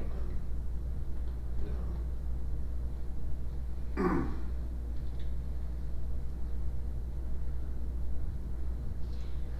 And without, in my mind, without an understanding of what we're actually going after here. I mean, is it $100? Is it 1,000? Is it worth rocking the boat? Jill said it'd be more than 1,000. It would be more than 1,000, okay. Good to know. For just one or both? What was the gate, School? what was the gate revenue for the whole district last year? Well, I can't tell you that because it's by building, so I couldn't tell you for the whole district, but I can tell you, I can go look at Lakeland High Schools, for example, quickly.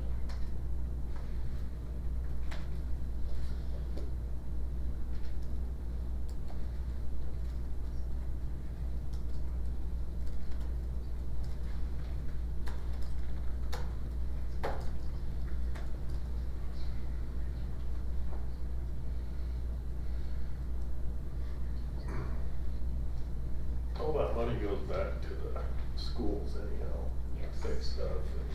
Mhm. That's what they use it for. I mean, it's gonna be projects, it's gonna be, just everything's more expensive. Well, the revenue on the adult gate is gonna go up like 20%. It's not gonna be quite that high on the student portion. So it's in that range. Right. You know, so if I don't know what their gate, if you looked at the high school report for gates, if it's, $35,000, I don't know what it is, but just taking that as a number, that would increase by roughly 20% for the next year. Yeah, I would guess that the vast majority of gate revenues are coming from adult admissions because the majority of our kids buy ASB cards. And you might get a few kids from the visiting school, but it'll be mostly adults.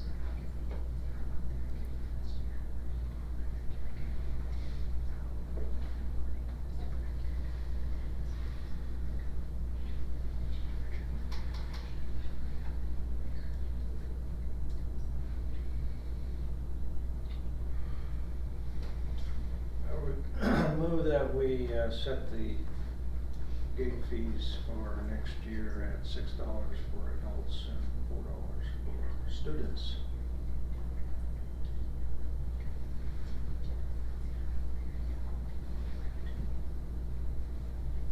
I'll second it. Oh, go ahead. No, go ahead, you said first. Second. So we have a motion and a second. I would like to wait for Chelsea since she is looking for that amount. So, this is the hard part. Okay. When I was doing the bookkeeping, I zeroed out the accounts every year so I could tell you for certain that it would be zeroed, and that this number would be 100% accurate. I don't know if they started with a zero balance. Gotcha. So right now, I'm showing for Lakeland High School $41,508 for gate revenue if the account was zeroed at the beginning of the year. Okay. So I would have to look into that a little bit further and see, but the report that I have pulled up quickly can't give me that information. I can't go back that far, it's just a prior month type information, but, they are gonna zero it out next year, so I will have a better idea. Okay. Yes. Good. But right now, they did the transfer at the end of the year like I asked them to, and it was $41,508. Okay. So that would increase by 20% going into next year, then, roughly. Assuming it was a So zero. that's 8,000, Yeah. just a estimate based on.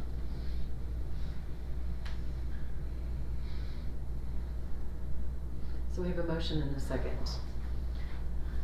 All in favor say aye. Aye. Any opposed? Nay. 3 in favor, 1 opposed. Motion carries.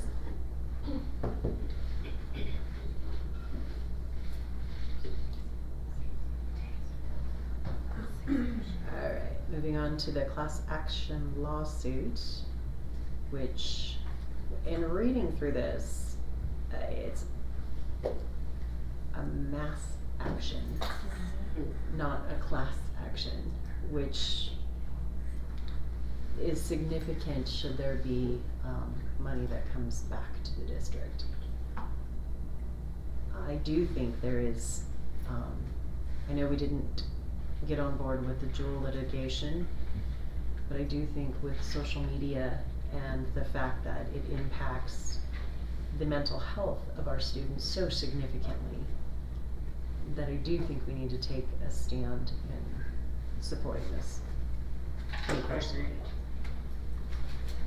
There's a challenge right now on TikTok to jump into the wake of a boat going 35 miles an hour or more, and people are dying because they're actually doing it. So, I mean, there was a challenge where people had to put ice water and salt on their skin and gave themselves 3rd-degree burns. Like social media has become a really big problem for.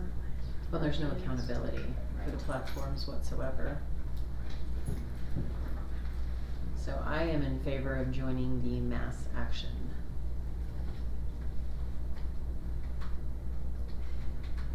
I don't know if anybody wants to have, other thoughts.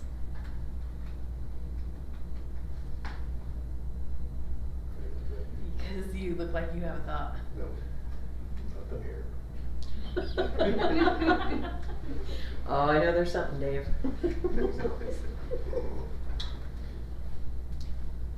Do you have any thought, Bob? I'm reading the sample board motion, are you suggesting we use that?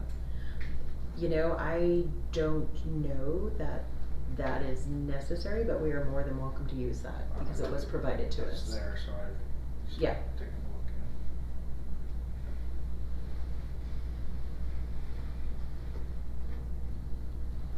I don't understand how school districts can, they're suing a company because kids are using vapes, basically, right? It was a class action lawsuit, and districts could be named as potential victims in the class action lawsuit because we have kids who are addicted to nicotine and other things because of their vaping. Well, when you see what But would that be a parent thing? I would agree with you on that yes, it should. However, our ADSSs showed us what they contend with in the schools. So it isn't just a parent, it's a Right. parent and a school. How much we're paying Right. our To combat it. Right. SROs and even Vape detectors. even staff to Right. keep our kids safe, so. And those we don't even efforts know going the into that. long-term effects of vaping on kids with the Mhm. chemicals they're putting into their lungs. We have no idea what that's doing to their bodies long-term. So, Well, and yeah, it's, and actually, in this particular case, Dave, we've had TikTok challenges where kids are told to go into their school bathrooms and steal soap dispensers off the wall and then mount them in their own bedrooms and take a picture and upload them. So we've dealt with vandalism in our schools because of social media challenges. So if you wanna look at it from that perspective, Right. we definitely have a stake in the game when it comes to this.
a jewel, it was just signing on and having our name as part of the plaintiff group. It looks like they were successful in their litigation, and $6 million is being awarded to the state of Idaho school districts who participated in that for the vaping, so. I would anticipate that it would be the same for this. Would you anticipate that at some point we might have to provide some sort of data? I can't say that we wouldn't. I don't know what kind of data they might ask us, at this point. I mean, I guess like they could ask how many soap dispensers were taken as a result of the TikTok challenge, but, The value of damages. mhm. Well, I'm just thinking, you know, we don't wanna get personnel tied up in chasing down lots of Right. information. They do state that it is our best estimate that the district representative may need to devote no more than 10 hours of time to assist with the lawsuit. That's helpful. Yeah.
Further discussion?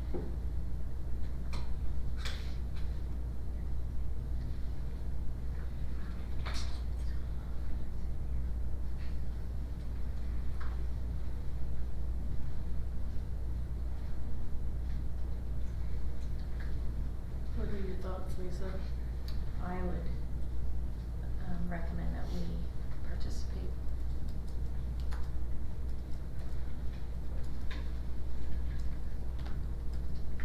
In this one.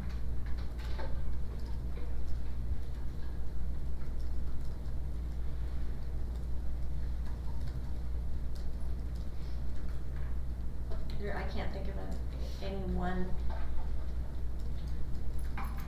movement, item, whatever, that has had the negative effect on kids that this particular one has. Definitely has impacted the face of youth.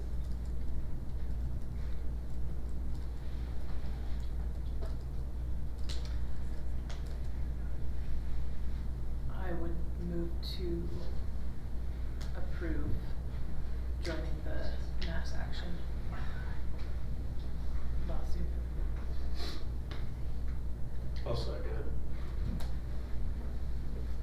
We have a motion and a second. All in favor say aye. Aye. Aye. Any opposed? Hearing none, the motion carries.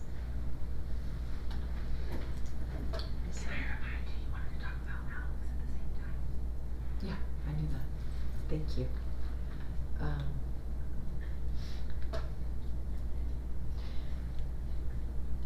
I am curious if, I don't think it matters. Their motion just at the very bottom, it's a direction, so it's not just a motion, but I think we're fine. We can always bring it back. Okay, now with that being said, we can move back up to the Alex, curriculum. Which again, not really having the knowledge in tech like Trustee Grissom has. I didn't realize that, and I guess it's naive on, I guess my part, that all of these programs that we keep buying online, I'm sure they all have AI components. And I think that maybe that's something we need to consider with the amount of online presence that we are pushing in the classrooms. I know Alex was approved previously for one school. Correct, Dr. Pasley? Initially it was approved for one school, and then Okay. it was, then for all, we talked about it for both high schools. But it was my understanding, because I did go back and check, that when it came for approval, it was simply, and it was only supposed to be not for the curriculum portion, as it was just the assessment portion. But it appears that it's also, the curriculum's being used. No, it's just the assessment portion. It's just the assessment portion. Okay. And that's Alex- still the same. Yeah, It's so still the same. McGraw-Hill is the publisher, and they have a textbook which we chose not to adopt. We've Okay. adopted Big Ideas through Houghton Mifflin.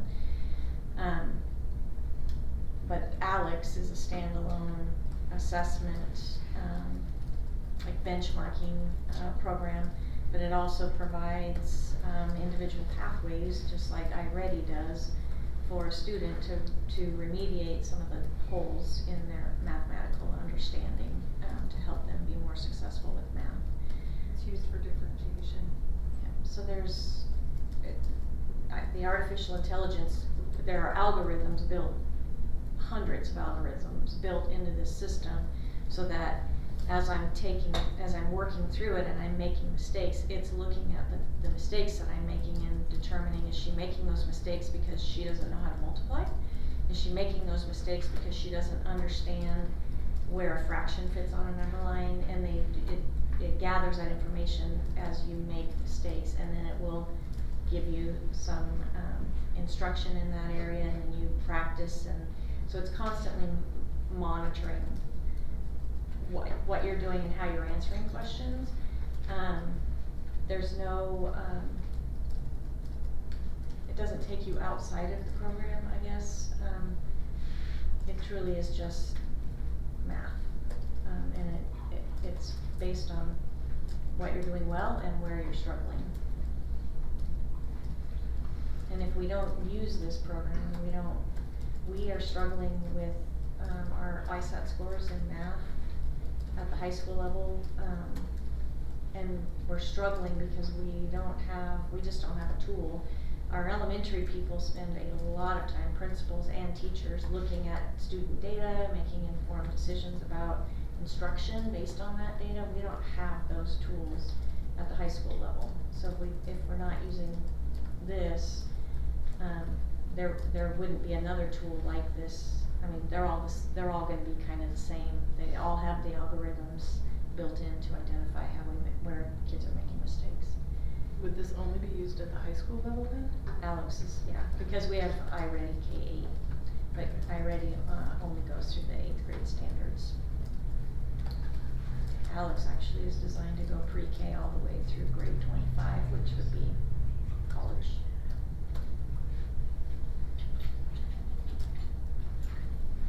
All the reviews I've read are terrible.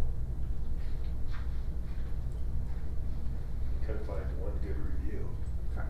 Where were you looking? Well, it was Googling it. Reviews by teachers, reviews Just by, everybody, college students. what was their Said concern? terrible. It was terrible. All of them said terrible. Did they say why it was terrible? Yeah, there's all kinds on here.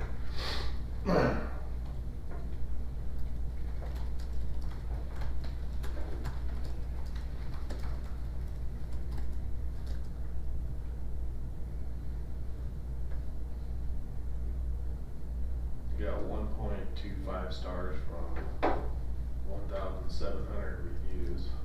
This is just some site that came up with. Yeah, No positive I'm looking at the same highlights. one. Awful, terrible, absolutely horrible, wrong calculations, gives crappy, poorly written explanations of how to do something. and makes you do it. Alex is easily the most stressful thing my son has had to do. That's coming from homeschools too. I'm a student at a prestigious school. The ALGS program is giving me the wrong calculations and most straightforward 7th grade topics. Absolute non-you. They just keep going.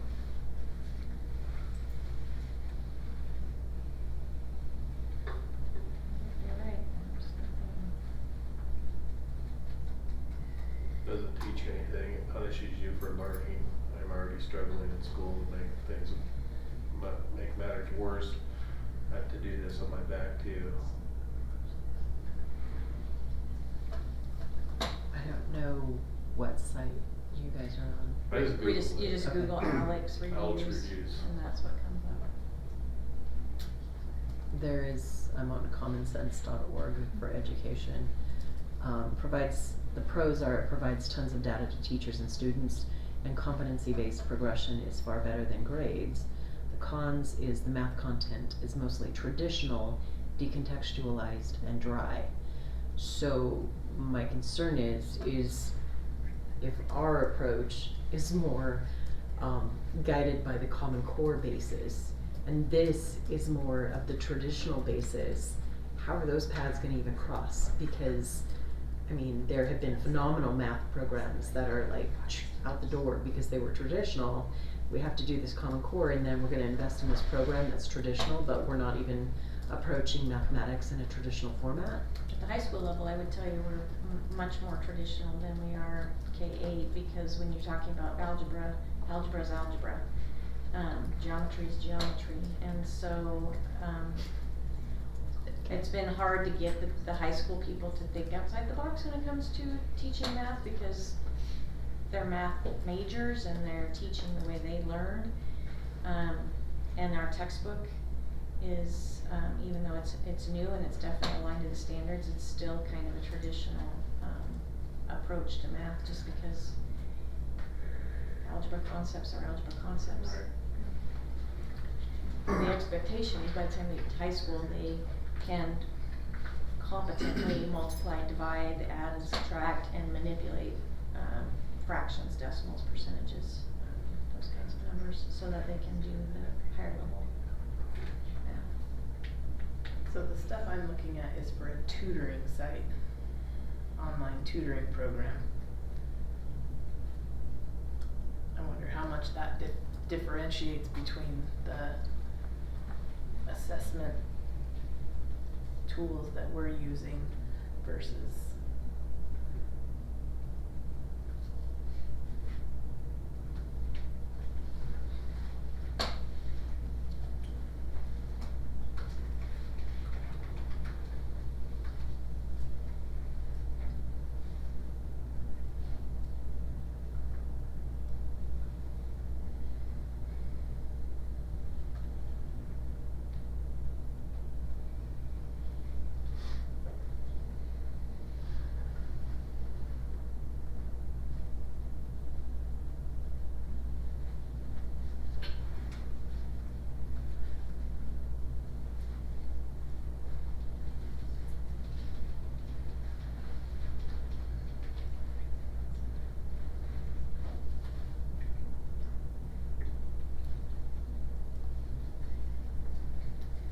which school is currently using this? Lakeland High School. What's their experience with this though?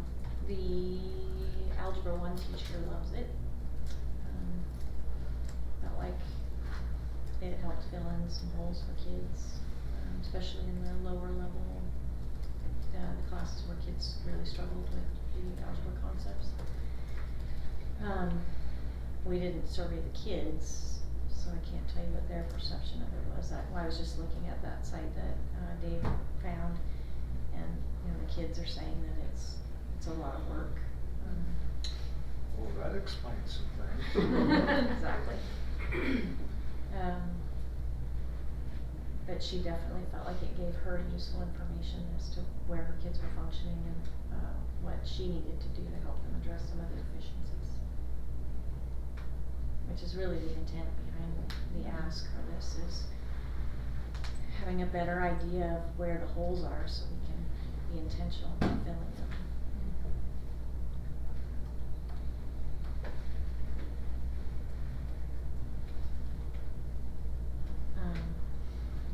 So I just got a text from somebody who works at Lakeland High School who's paying attention to what we're talking about, and the text was the kids liked Alex a lot better at the high school level than they did at the iReady. Because we were using iReady for those kids who were struggling with, they didn't have their 8th grade math competencies mastered, so we were using iReady with them, and it was a struggle to get them to do it. This looks and feels more like a high school program, so not so childish. They liked it better. There's a note, it says, a note to educators: if a teacher, professor, school board member, or anyone associated with education is reading this, please do not use Alex. It is a waste of time and does not benefit anyone. Take it from me, a student who was a victim of multiple meltdowns and periods of self-doubt caused by this program. Take it from my friend who broke his phone in a fit of rage after being unable to complete a topic. Take it from the hundreds of students who have petitioned against it. And it does state in here that I guess students can't move on until they master whatever it is that Alex is requiring them to master, which to me would seem a bit frustrating.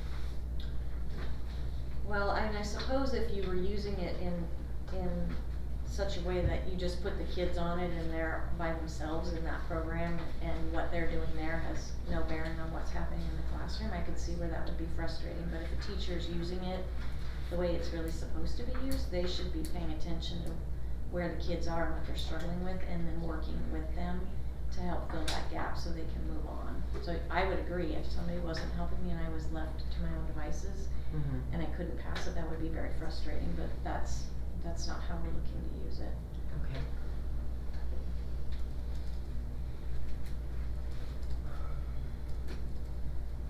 What's the alternative? We don't have one. Have we looked for one? Yeah, there just aren't very many high school programs out there like this. This is the only one we've come across, actually.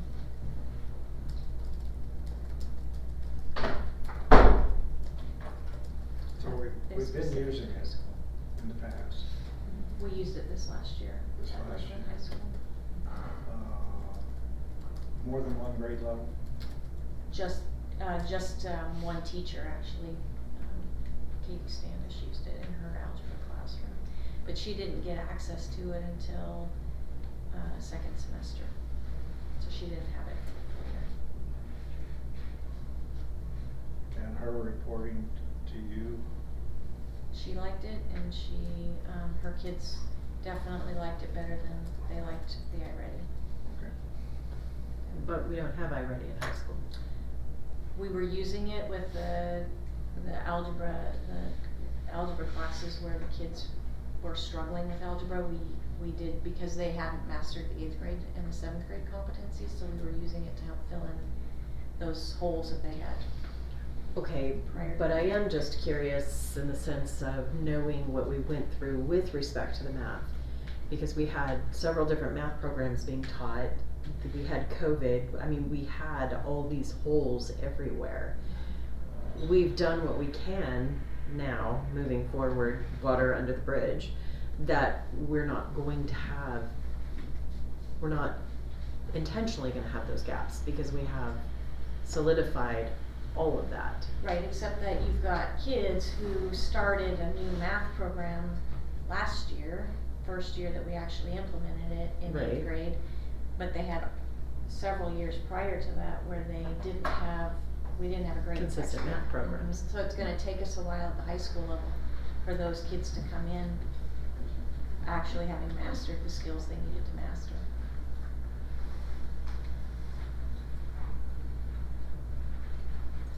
But the iReady math assessments that we're using aren't giving a heads up as to what skills these kids haven't mastered, so that the teacher knows what needs to be focused on? Well, they know when they first come into 8th grade, but then beyond, or 9th grade, but beyond that, they don't have any tools to make sure that they've acquired the skills that they need to acquire. The IRA only assesses up, basically up through the 8th grade. So if they're minus skills, up to that point, it goes out, but once they get to algebra and geometry and above, there's nothing about IRA that would be helpful at all. No, I understand that.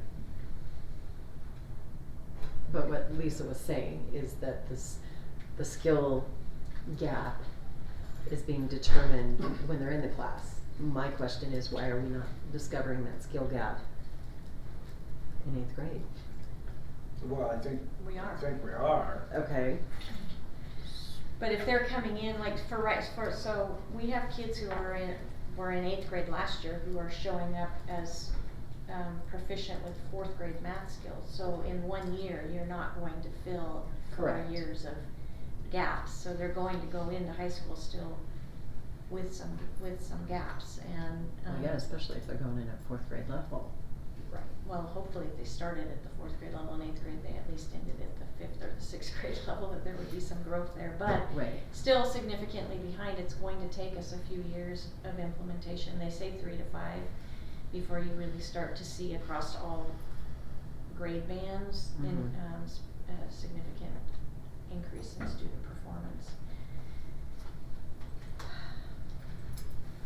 There's just no perfect answer to this question, but we don't have a tool at the high school level right now when it comes to data.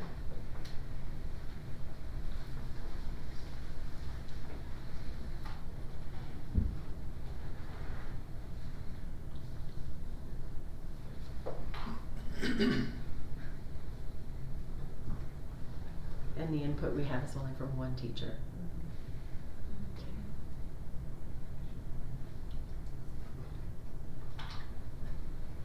Was it Mona was gonna research it a little She bit? was, yeah. Can we table it until she gets back? I don't have a problem with that. Are we time sensitive on ordering this?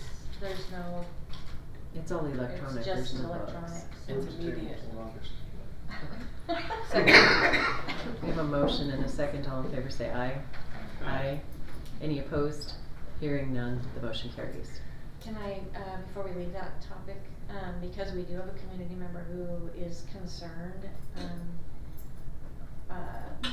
I would like to be able to work with her and maybe give her access to the program so she can work through it and kind of get a sense of what That's it fine. looks like, just so that I don't want to dismiss No, her concerns, not at all. so I will reach out to Anita.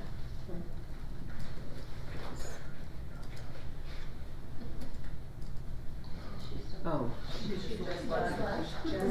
I'm going to assign her some math.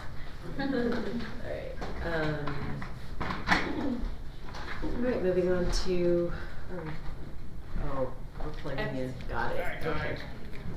Dead. That's very kind of you, Dave. That was closer. Got it. He wanted an excuse to get out of his chair for a Stand up Stretch. and I don't stretch. blame him. Okay. Next we have the attendance zone changes. Yes, so Jessica is working on a map. The software that the director, transportation director, two times ago used haven't been updated, has not been updated, and so isn't speaking to the county GIS. So she's working on that. But at our last long-range planning committee meeting, we probably had 5 different scenarios up on the whiteboard that we worked through. But we kept coming back to this one recommendation, and the reason for that is it takes some kids from Garwood Elementary and shifts their attendance zone to John Brown. But it also takes some kids who are, right now we're busing kids along 53 toward Hauser to Twin Lakes. So it made more sense to just bus those kids to John Brown instead of going out to Twin. And the reason that we decided to do that was, by freeing up some space at Twin Lakes Elementary, it gives us, a little bit more ability to handle, overcrowding in Spirit Lake, Athol, and Garwood, not knowing for sure where the enrollment increases are actually gonna show up. I just drove by down Lancaster today, and it's mind-blowing how many apartment buildings there are within that apartment complex. But when I talked to Dina Nacarado in Post Falls, only 1 in every 3 units in Post Falls has kids in it. So 33% of the units have all of those apartment complexes that have gone up in Post Falls over the last couple of years. Only 33% of them actually have kids in them. So we don't really But know for how sure. many kids per, I mean, if you. Right, but there's no great way to know for sure how many kids are coming out of the apartments, but this takes all of the kids from that apartment complex, and none of them have started school in our district yet. So we would just make John Brown the home school for that apartment complex. For which apartment complex? The one on Lancaster. They'll just come up Meyer to go to John Brown instead of going east to Garwood. So this gets all of our schools somewhere between 350 and 400 to start the year, which gives us a little bit of room to grow. Garwood at one point had 550 students, John Brown at one point had 550 students, Betty Kiefer at one point had 550 students, so it just gives us a little bit of ability to be flexible, knowing that we're going to have to at some point ask for a bond, but we're not at that point right now. This community's not ready for that, and so we have to fully use the buildings that we do have before we can ask for more. And this allows us to more fully use John Brown. But is it Garwood much closer to the Lancaster apartments than? No. No. It's No. not? Mm-mm. Okay. No, not at all. Okay, I know where you're, okay, I was thinking of the ones farther down. Hayden North, the those Hayden are North. Garwood. Those are Garwood, Yes. okay, that's what I was So thinking. we have to Okay. shift enough to Right, make right. room for those coming in Right. to Garwood as well. Well, so- those Right. already, I think, are fully built out, and They are, and Mr. but they're building a They're still third building phase it. right now, Okay, yeah. yeah, so there are very few kids right now Okay, who are zoned for Garwood in those apartments. We did look at Hayden North as one of the options also. But Mr. Massey pointed out there weren't very many kids there, and it would be more beneficial to Garwood's numbers to take the new ones. with respect to Twin Lakes, and I know I brought this up at the facilities workshop we just had, I'm still kind of perplexed with the occupancy of the preschool at Twin in 2 classrooms. And that school's gonna continue to grow because of the growth in that area. Did they even consider moving that to the landmark school? Yeah, yes, and as I stated at the facilities workshop, when we went and met with Principal Schneff and walked the building to figure out if we moved 100 more kids to John Brown, or 150 more kids to John Brown, how many classrooms would that be, and would they still have enough room for the moving that program over? And they do. So we can do that and shift that program if that's. Well, I do think that program needs to be shifted because the growth issue is not going to change for Twin or for Garwood.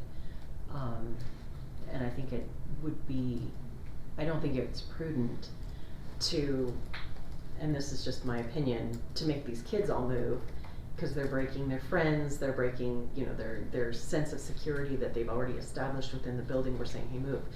But yet we have a whole body of littles that we could move the whole thing, and they're not being disrupted other than just the room. Right. they still have all their peer support there. But neither of the classrooms at Twin Lakes where the preschool program is right now are regular sized classrooms. They are not, you wouldn't put a regular classroom in those rooms. Yeah. No, that's not what I was told by the previous administration, that there were 2 classrooms that were combined, so. There are That's two spaces, interesting. yeah, there are 2 spaces, but both of those classrooms were built to be a specialist type classroom where you have smaller groups, not to have a full class of kids in those 2 rooms.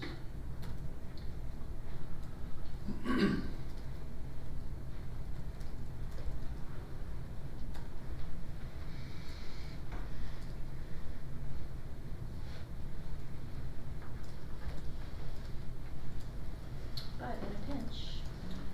Twin Lakes Elementary, when it was conceived, was originally thought of as a relief valve for the adjoining attendance zones because of its central location. It's always been viewed that way. And, you know, with respect to the special program, central location has always been there. Correct, but when you're busting at the seams and I just, But we really aren't. but we have been. So now we're not going to be because we're shuttling all these other kids We had one school that around. was overloaded because of the fact that, you know, rezoning had not taken place, but this equals things out significantly in terms of building capacities. The other thing is, it never made a lot of sense to bus kids from Hollister Hills all the way to Twin Lakes.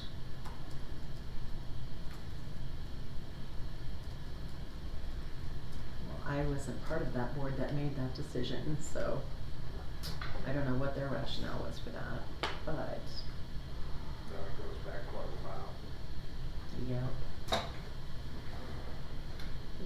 The rationale, just because I was part of that conversation, was when you have to cross the railroad tracks or snake through the town, it's once you get to this Rathdrum city limits, it's 4 minutes more to Twin Lakes versus snaking through town. It was almost exactly the same drive time for the kids on the buses. That's true, but, you know, with respect to the parents and the parents needing to go to the school occasionally and that sort of thing, it just makes more sense to have a John Brown as one of the schools here in town. Yeah, and when we're trying to fill John Brown Right. to their functional capacity, that zone made the most sense because you're driving right past Right. the school on your way to Twin Lakes, basically. So. I used to drive to Twin Lakes still to vote. Drive right by 2 polling places in order to go way out there to vote, you know, that wouldn't make any sense.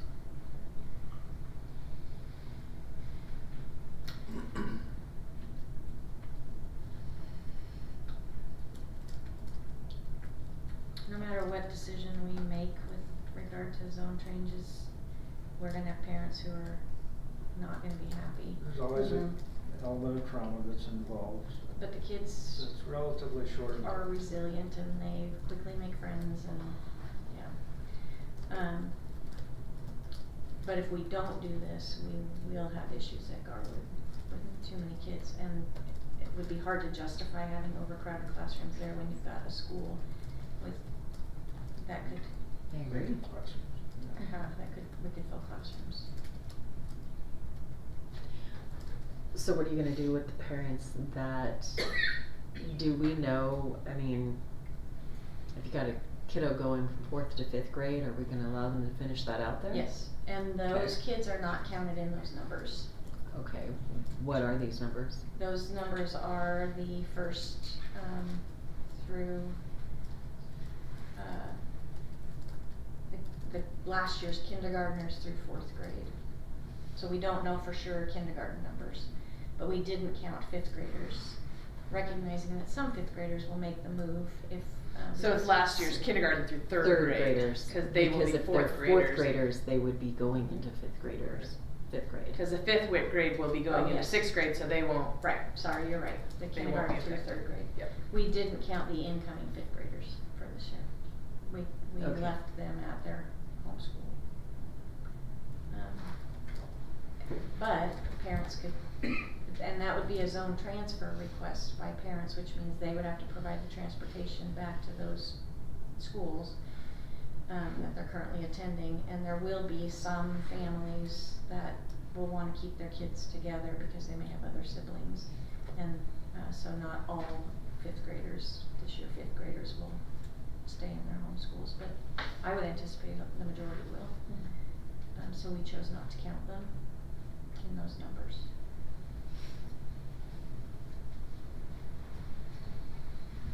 The other thing that we are doing to try to make this more palatable is we're trying to provide a base at John Brown. So we have an opening right now for a base coordinator. Principal Schneff was talking to her staff, her classified staff, to see if there are any people who'd be willing to take some of those hours and add them to the hours they're currently working. So just to make it a little bit more convenient. We know we have parents at Garwood who rely on base, so we just want to make sure that we're providing it if we can, and we'll only do it if we know we can do it and sustain it for the year. So right now we're in the process of looking into it, and it is posted. How long has it been posted? A week or two? Couple weeks.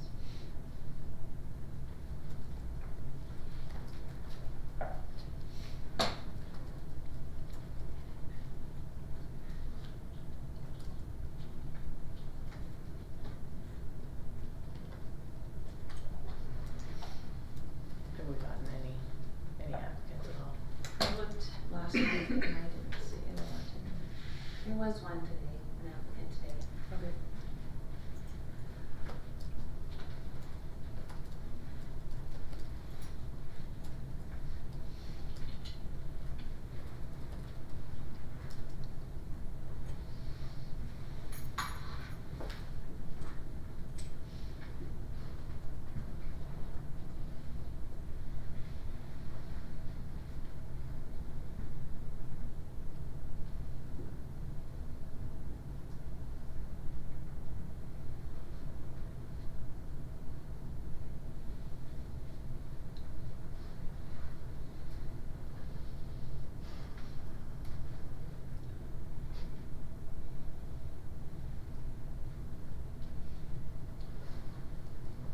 Any other thoughts or conversation, discussion?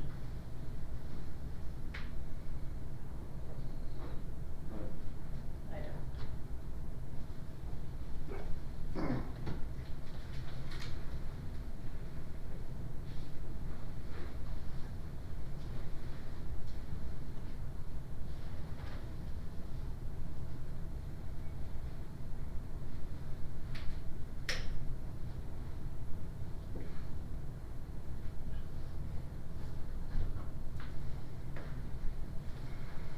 Do you have anything else on it? I'm ready to go. Okay. It's time to go. I'll move to What? approve the attendance zone changes as presented. Second. Having a motion and a second, all in favor say aye. Aye. Aye. Any opposed? Hearing none, the motion carries. So I will, just so the board knows, I will schedule a meeting with the parents of the students who are impacted by this decision, so I can explain how we got there and what that will look like. Moving on to the supplemental curriculum.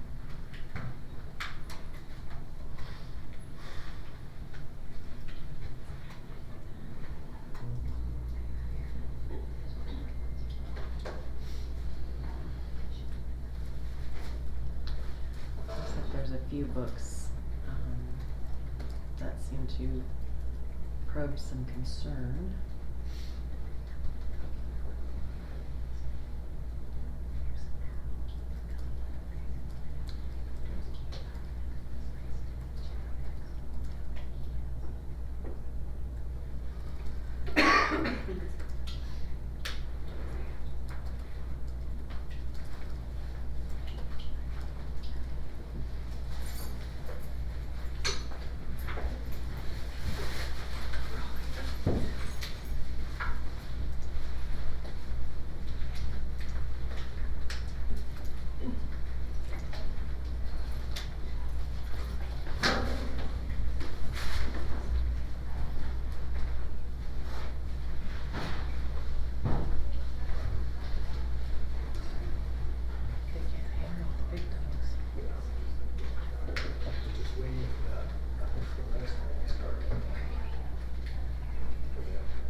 didn't know. Someone could have given me a heads up. We could have skipped around. I'm totally cool with that. But it was nice to have an audience. Can I speak to the Idaho STEM Action Center and the concerns that are raised there? Please. When you look at the STEM Action Center and they use the words diversity, equity, and inclusion, they're really looking at including kids with disabilities in these hands-on learning opportunities. It's not, when you think of diversity, equity, and inclusion, it's not the critical race, social justice type thing. This really is about making sure that all students have access to STEM opportunities. We get a lot of grants through the STEM Action Center. We've purchased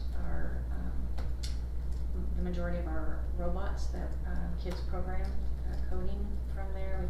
We've gotten 3D printers, and actually have sent our advanced learning teachers. They did a professional development course that we sent them to, and they came back with all kinds of ideas for how to engage kids in critical thinking and problem solving.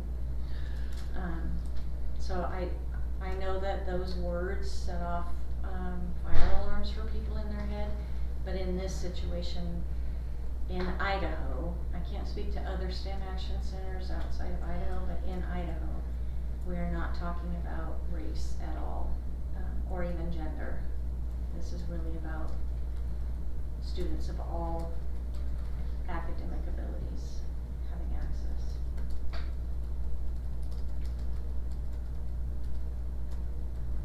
I would be very concerned if we weren't using the STEM Action Center.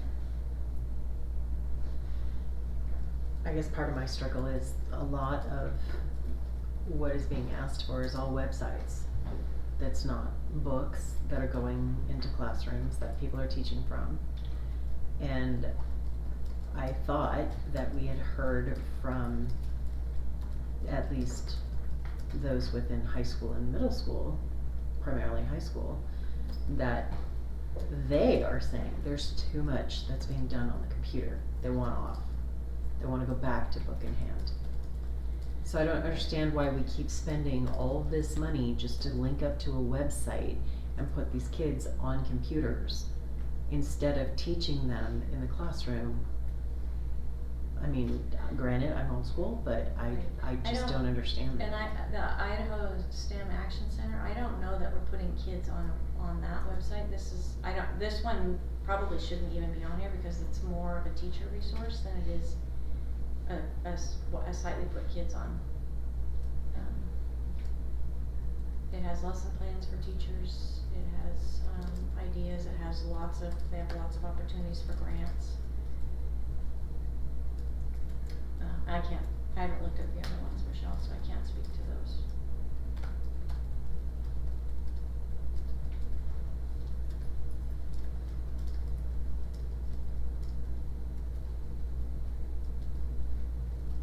Wonderopolis is a website.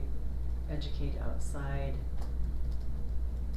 is a website, but it looks like it's giving resources more so than sticking the kid on the computer.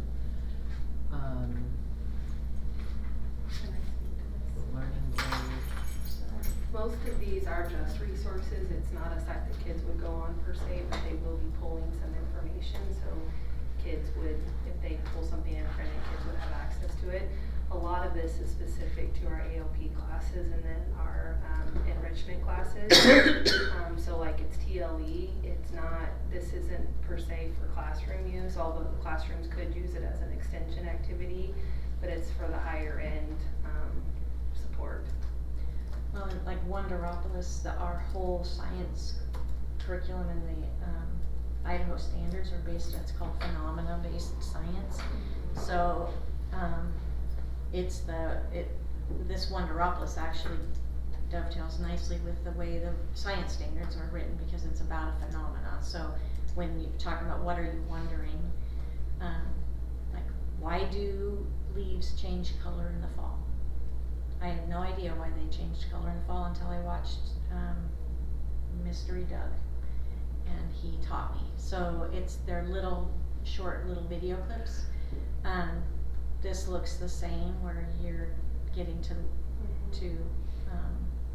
get answers to questions you might have that you're wondering about science.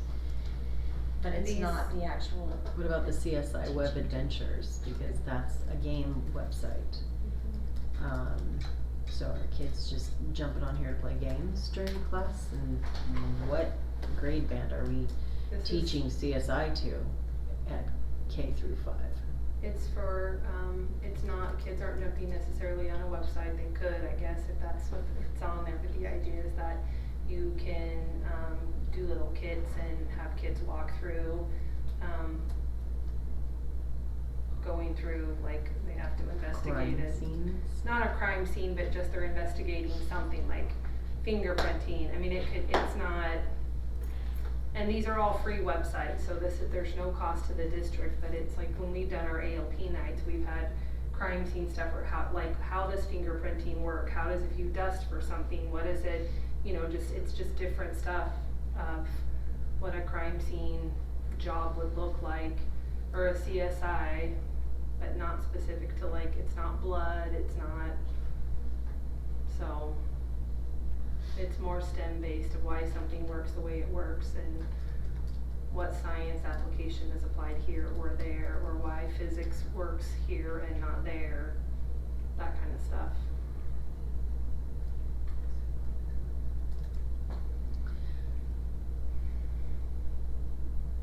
But these are for more enrichment activities when you're done with the core. It's for that differentiation piece. So today in science, it states it's not FERPA compliant or COPPA compliant. Do you know if it is or isn't? Well, I don't know what they mean by that, because there wouldn't be, kids aren't putting their information in. So again, it's just a resource that teachers are using, and they could pull some material from there, so. Right, but the site itself has ads and all sorts of stuff all over it, so. I didn't see that, but that's what the person said when they went on, So I so just we went put all on of the this, site. if we upload some of this, we put it through Clever, so some of that can be removed. So. Okay. Oh, I just went to the site. Oh, you and did? Yeah, there's Hertz, and there's t-shirts from Amazon, and there's a lot of clickbait on here. So there's a quiz that's not from okay. I don't know about this one.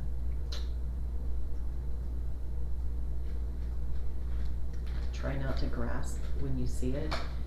Lily ATT pics unveiled, very large, well-endowed woman. Yet, this is interesting. Which one are you looking at? I'm looking at Today in Science. If you scroll to the bottom, jaw-dropping Dubai photos, small ball type cordless bearing rope skipping training rope Temu. Yeah, no. Oh great, can you name these old items? And it's Jack's.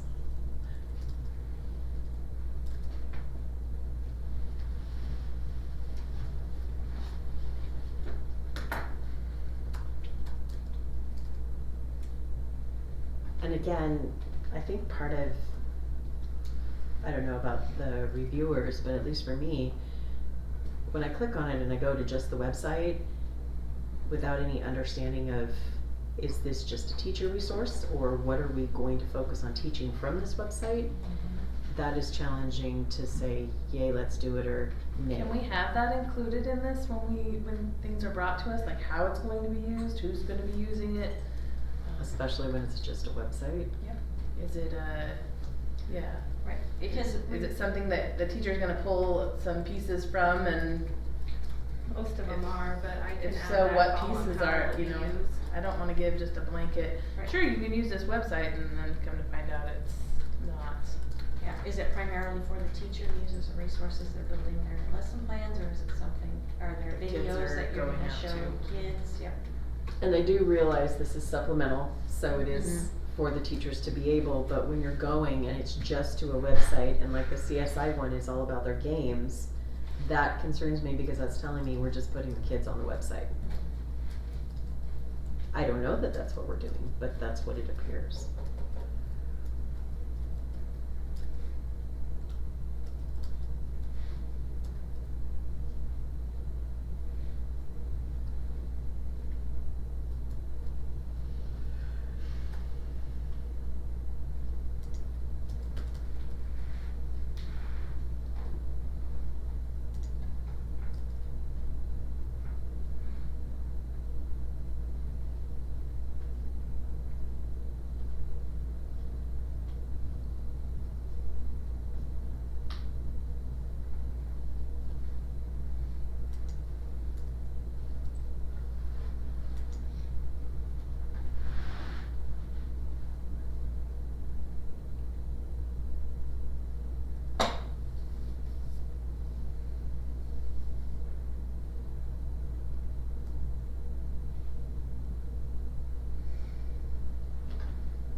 Thoughts? Move on. Table the whole list for another day? Deny the list entirely? Deny the list entirely? Just do something. Do something.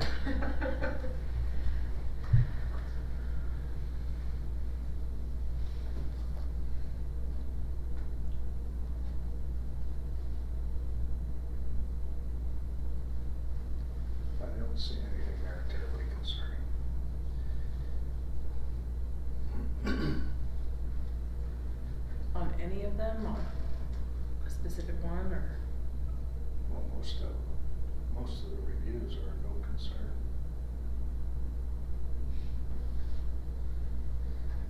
You know, there's a little bit of stuff about the STEM thing, but I don't know. STEM is STEM. Yeah, I think Pretty somebody got. hard to get too far afield on engineering. Oh, wow. Who is that for?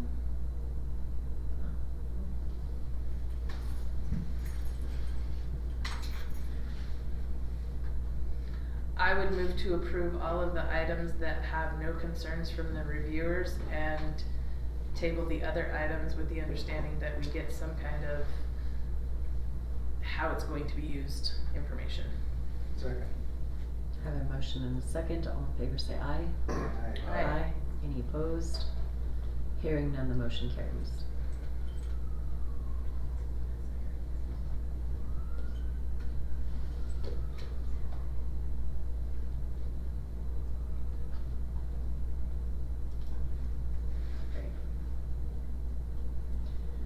Okay, moving on to the Hayden Ross MOU. Last year, I believe I brought the survey to everyone just to have input because they sent it to me to complete, and I don't think I should be completing it as a voice for everyone without your input. Mm-hmm. And then, of course, they did bring the MOU, which last year we kind of brought, which was fine, and then they provided another MOU this year. I didn't like do a reflective comparison. I'm assuming it's the same. Bottom line is the amount we agreed to last year is what this one is, so I think that's the plus. Do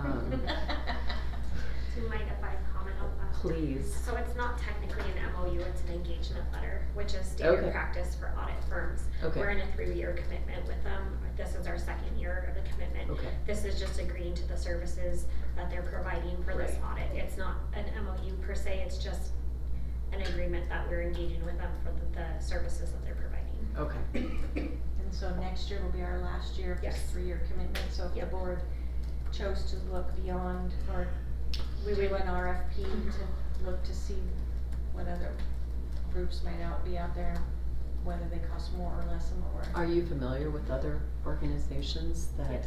Okay, good. Alright. Not necessarily specific to K-12, but, and they do it all, so, Okay. there are other firms. Correct. I agree. I know that. But, So next year, at the end of next year, we could So put out. I would recommend waiting till we complete our 24 audit and accept it, and then we would start an RFP process after that, if Okay. that's the board's discretion. Which Hayden and Ross can participate in. Yes, oh, absolutely. right. Okay.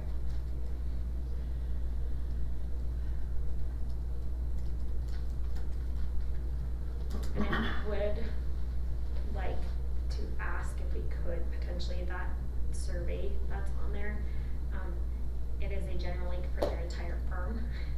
So I would like to maybe not have that out there for a general public, to just be able to provide responses in. That would be fun. Okay, thank you. I did not know that it was doing that. That's so cute. Okay, so, okay. I'm gonna fill it out when we're all here together because it won't let me advance until I fill it out. Okay.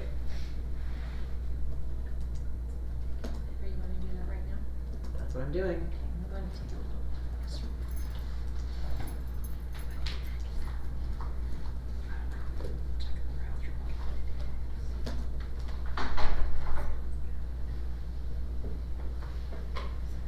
Okay, has the board considered the possibility fraud may occur at the organization?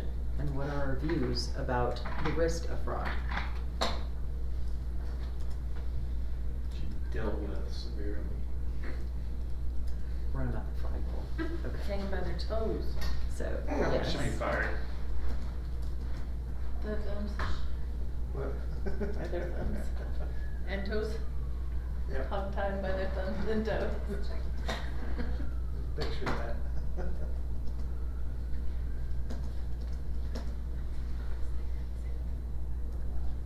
So our views are that it should be dealt with swiftly And severely. and, what was that? Severely. Severely, thank you. Do we have knowledge of any actual suspected or alleged fraud affecting the organization, including grant programs? None current.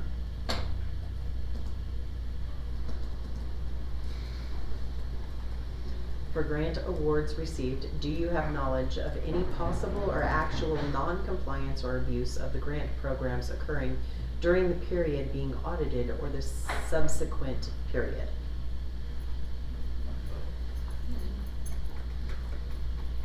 Is the board involving in the organization's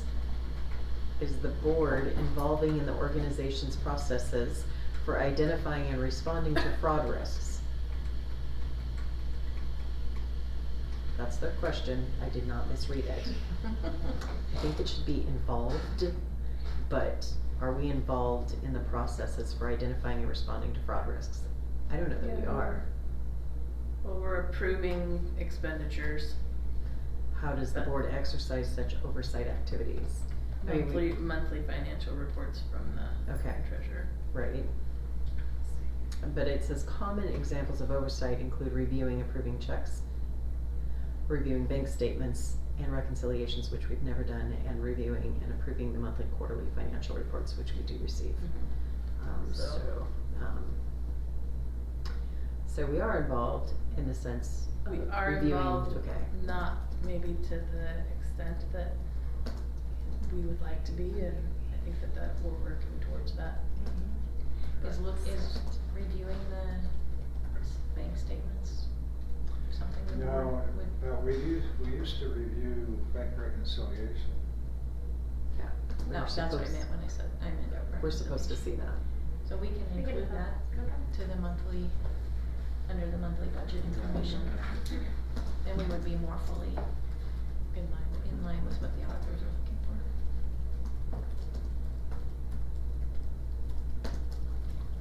Is it okay to include that in the monthly financial packet?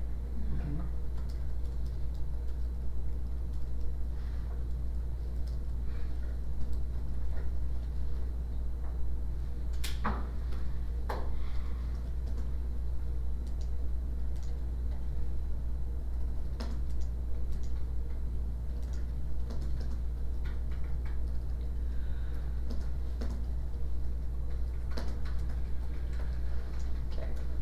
So I stated we are involved in the reviewing, we are involved in reviewing the oversight activities. We are presented with much monthly financial information and intentionally trying to improve our financial oversight. Is the organization in compliance with laws, regulations, contracts, and grant agreements? I would really hope so. Please let us know if you have any further questions, comments, or concerns that you would like us to know about. Okay. Anything? Thank you. None at this time. Submit. Okay.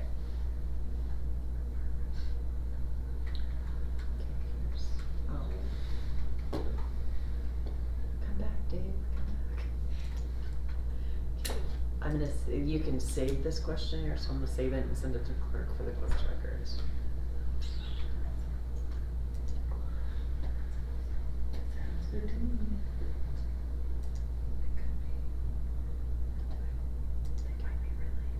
Thank you for walking with me through that. Incredibly stimulating experience. Welcome to the world of audit.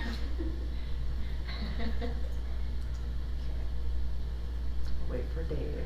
We're gonna go to the meal service, food delivery truck. We haven't approved the MOU yet. I don't know the action. Engagement. Do we need to improve? I know it's under action items. Well, that's why, Yeah, I don't know that it needs to be approved since we entered into the 3-year agreement, but we can. You're gonna sign the letter. I will sign the letter. If you're comfortable doing that without our approval, go for it. How about we just motion to approve? We'll wait for Bob to get, or for Dave to get back.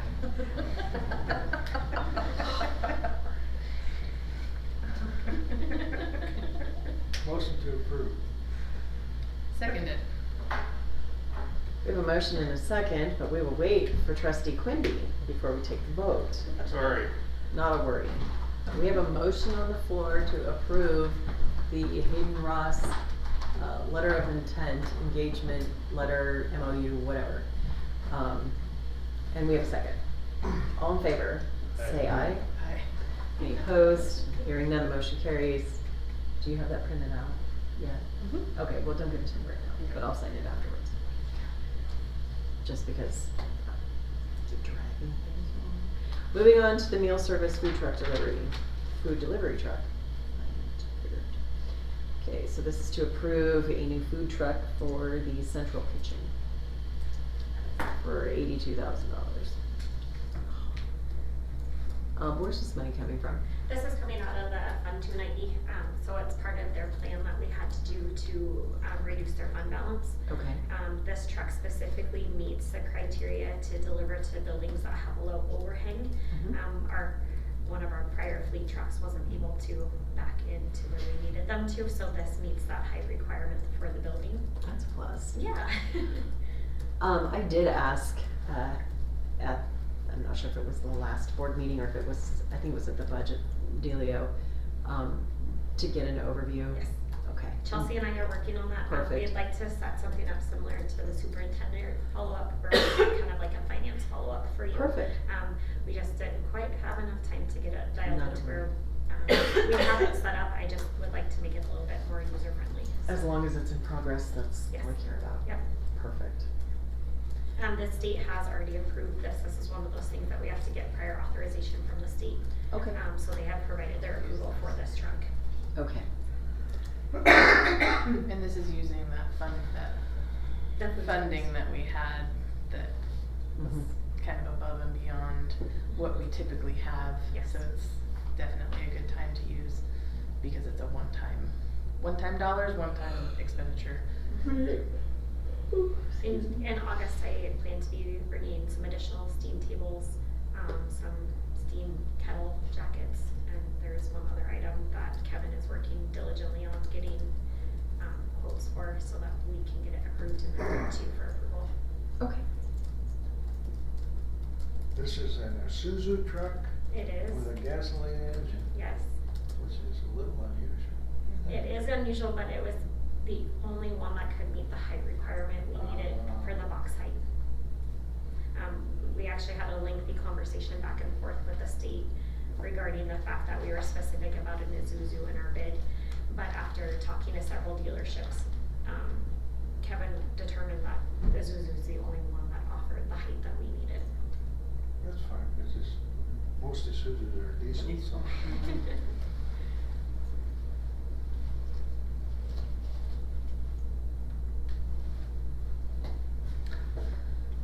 Move to approve. Second. Motion and a second, all in favor say aye. Aye. Any opposed? Hearing none, the motion carries. The abatement at Spirit Lake Elementary, we discussed this extensively at the workshop. Does anybody have any further conversations they wanna hold with regard to the abatement at Spirit Lake?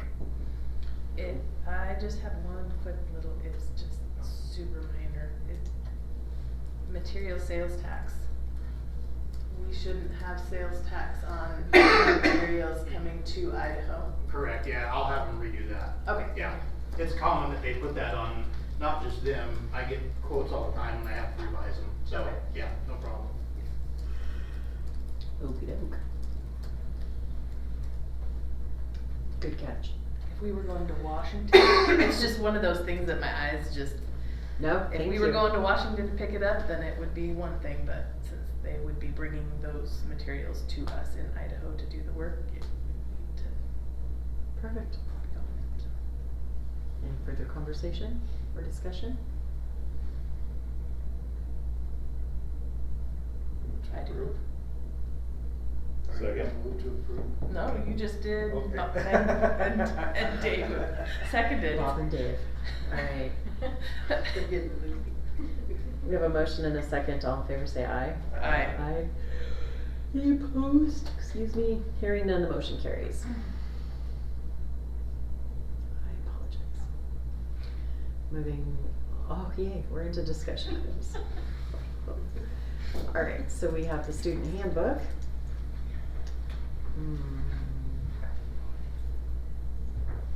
Okay, so we have just Lakeland High Schools, I think it's, but we No, have, it's oh, the the school whole district. school district. Perfect, Yep.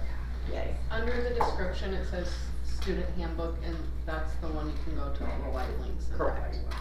Oh. That's what I'm missing then. I don't think we really changed much except that Dr. Pasley updated any policies that you guys had revised since last year.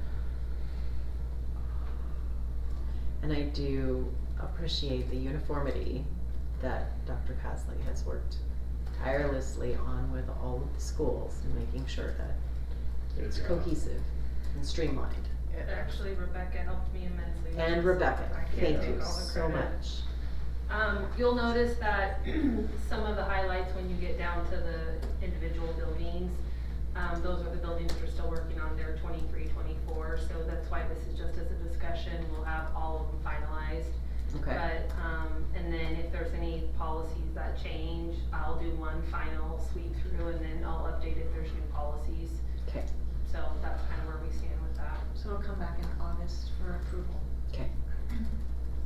On page 10, it's the diploma criteria for a regular diploma. I don't think we need to specify that it's for a regular diploma anymore, Nope. because we don't offer anything other than Right. what Okay. we have. And at the top of it, it says high school graduation requirements for the class of, if we're not gonna put a year in there, just totally get rid of that, or put a year in. And that's just on that page. What page is 10. that? Page 10. It's both at the top, You yeah. could just Yep. read high school graduation requirements, period. Yeah, yeah. Okay.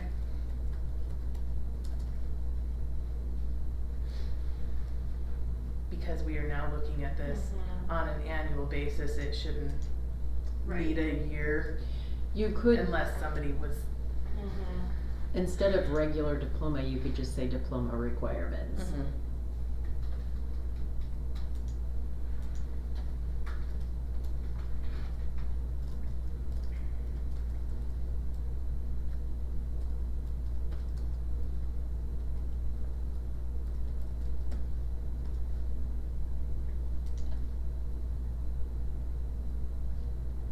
Okay.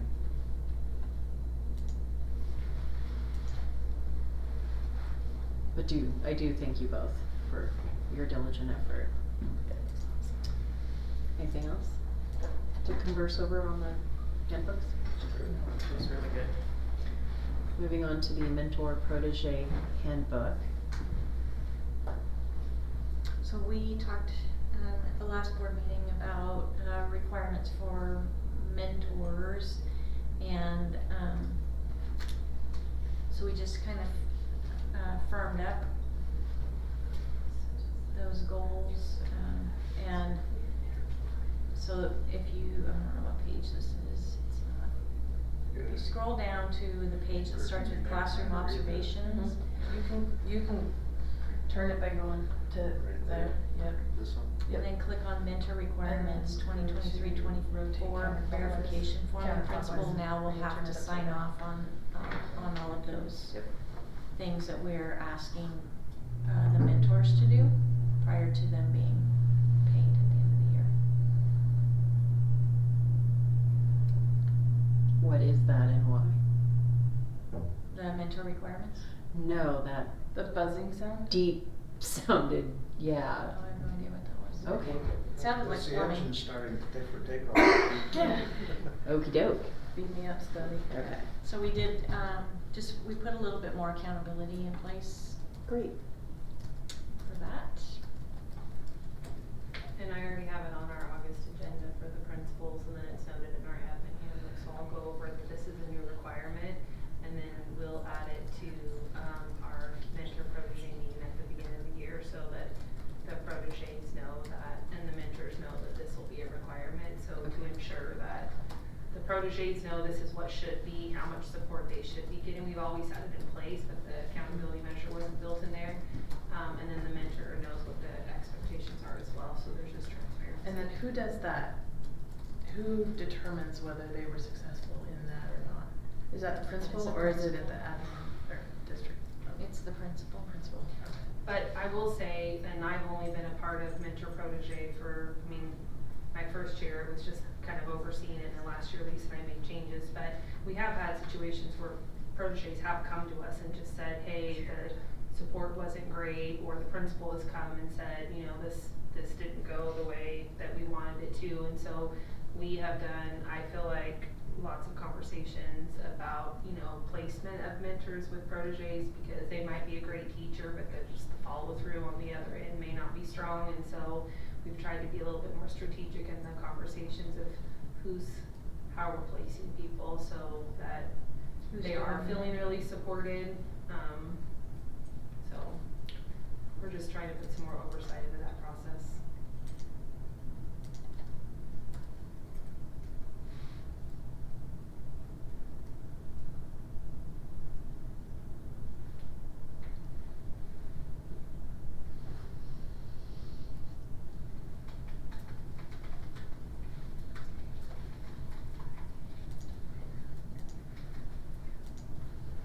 Further conversation or discussion?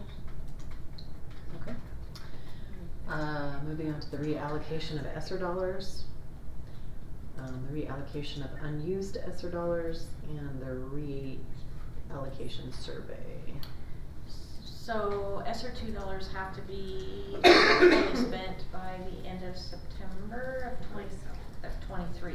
So we have school districts in Idaho who have not used any of their ESSER $2, who are not going to be able to fully expend those, and so the state is working with those districts and pulling back the dollars that they are not going to be able to expend, and they're willing to give them to districts who are willing to expend them. And we have a plan in place for those dollars, and we did submit the survey saying that we would be interested in receiving more ESSER dollars, unless the board tells me tonight that you'd rather we not, but I didn't want us to miss out, so I went ahead and submitted the paperwork. I think any relief that we can provide to taxpayers is gonna be, I think, beneficial. I mean, We'll take it. Yeah.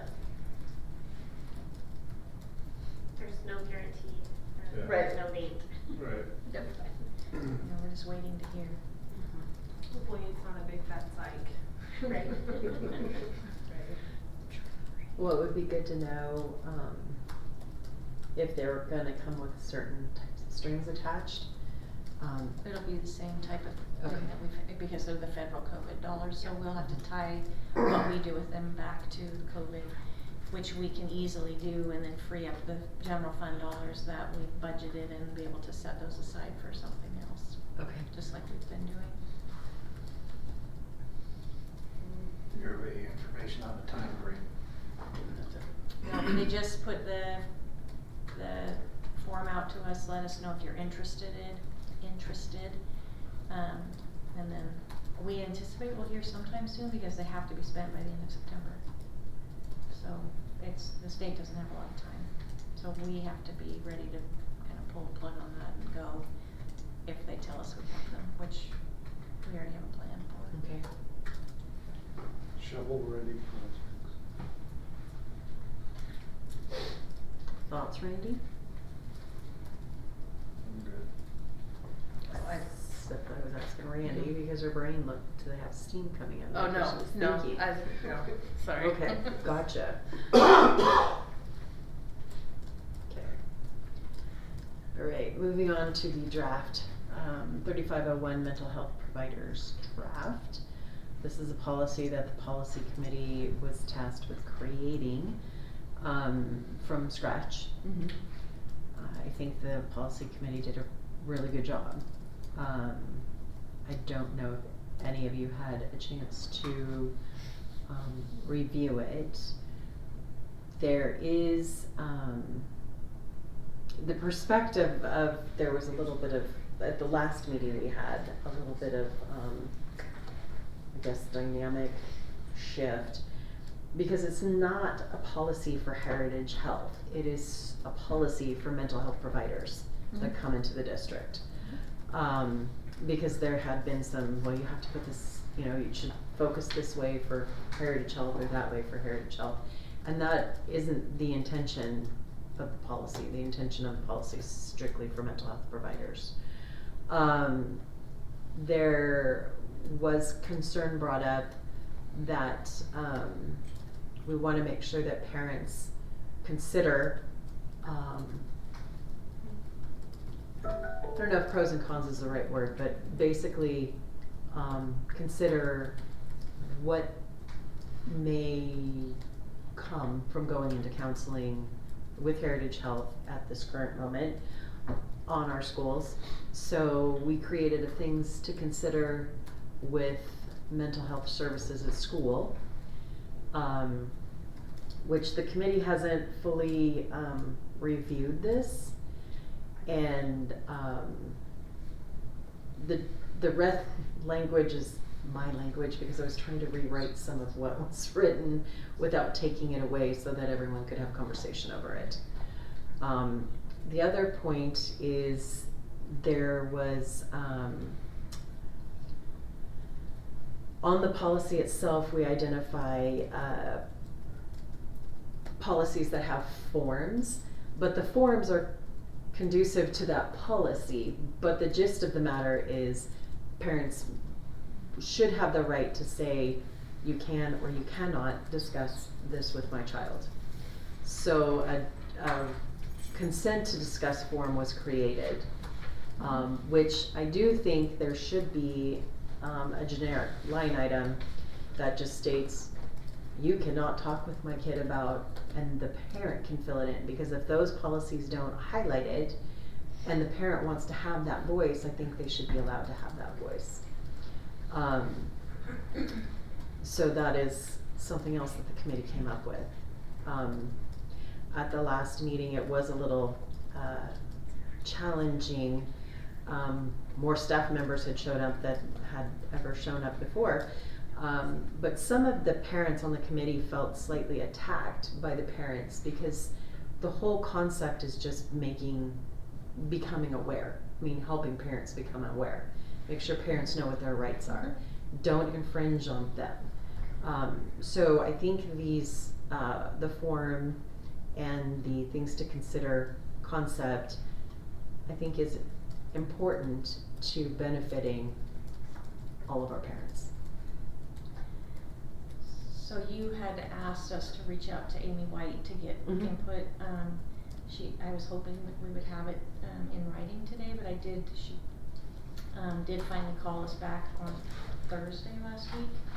And she has some pretty big concerns about the way it's written, in that the forms and some of the things that the committee put in place actually draws the staff in when this really should just be between the Heritage Health counselors and the families, and the schools should have no part of anything that's going on other than we provide the space.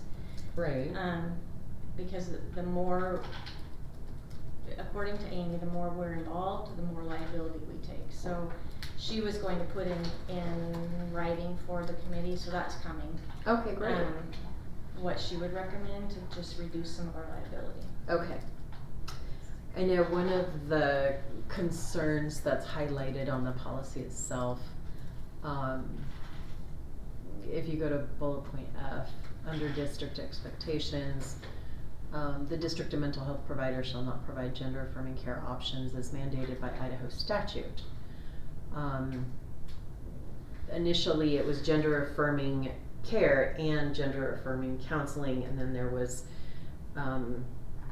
debate back and forth over whether or not the district could state that, just don't go near the gender affirming anything. The district can state that, we're not going to have gender affirming counseling on campus. We can make that stand. Mm-hmm. There's nothing illegal about it. It doesn't open the district up for a lawsuit. What we can't do is we can't go against any of the laws, but we can create our own that are within the boundaries of the laws. So I don't know everyone's perspective on that bullet point, and I do know that is one that we did ask Amy White to weigh in on. So that, I'm hoping that you guys have that by Wednesday. What's that? Waiting on her. Yeah, we are waiting on her. Yep, and she knew we had the board meeting tonight. She was gonna try and get it to us, but she didn't. Well, if she can at least, I guess from the board's perspective, are we okay with whatever Amy White comes back with? If the policy committee can shore this up, the next step is to get it out to parents for their input, which is what we've done with every policy. Mm-hmm. We send it out, get their input, it comes back to the committee, and then it comes to the board for approval. Which would mean that this would be coming to the board for approval at the August meeting.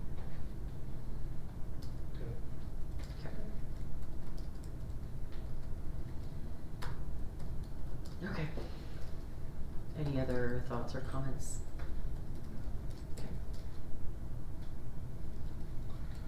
Okay. Is there any other possible action items for discussion?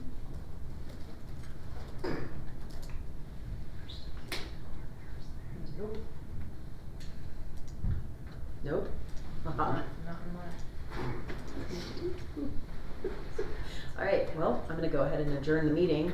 It's 9:26. Yes! Pretty good. I'm gonna do that. Good job, team. Luckily, I was Yeah, pushing let's it stop quickly. recording. Oh. My mouth is still running off. Yeah. I'm learning.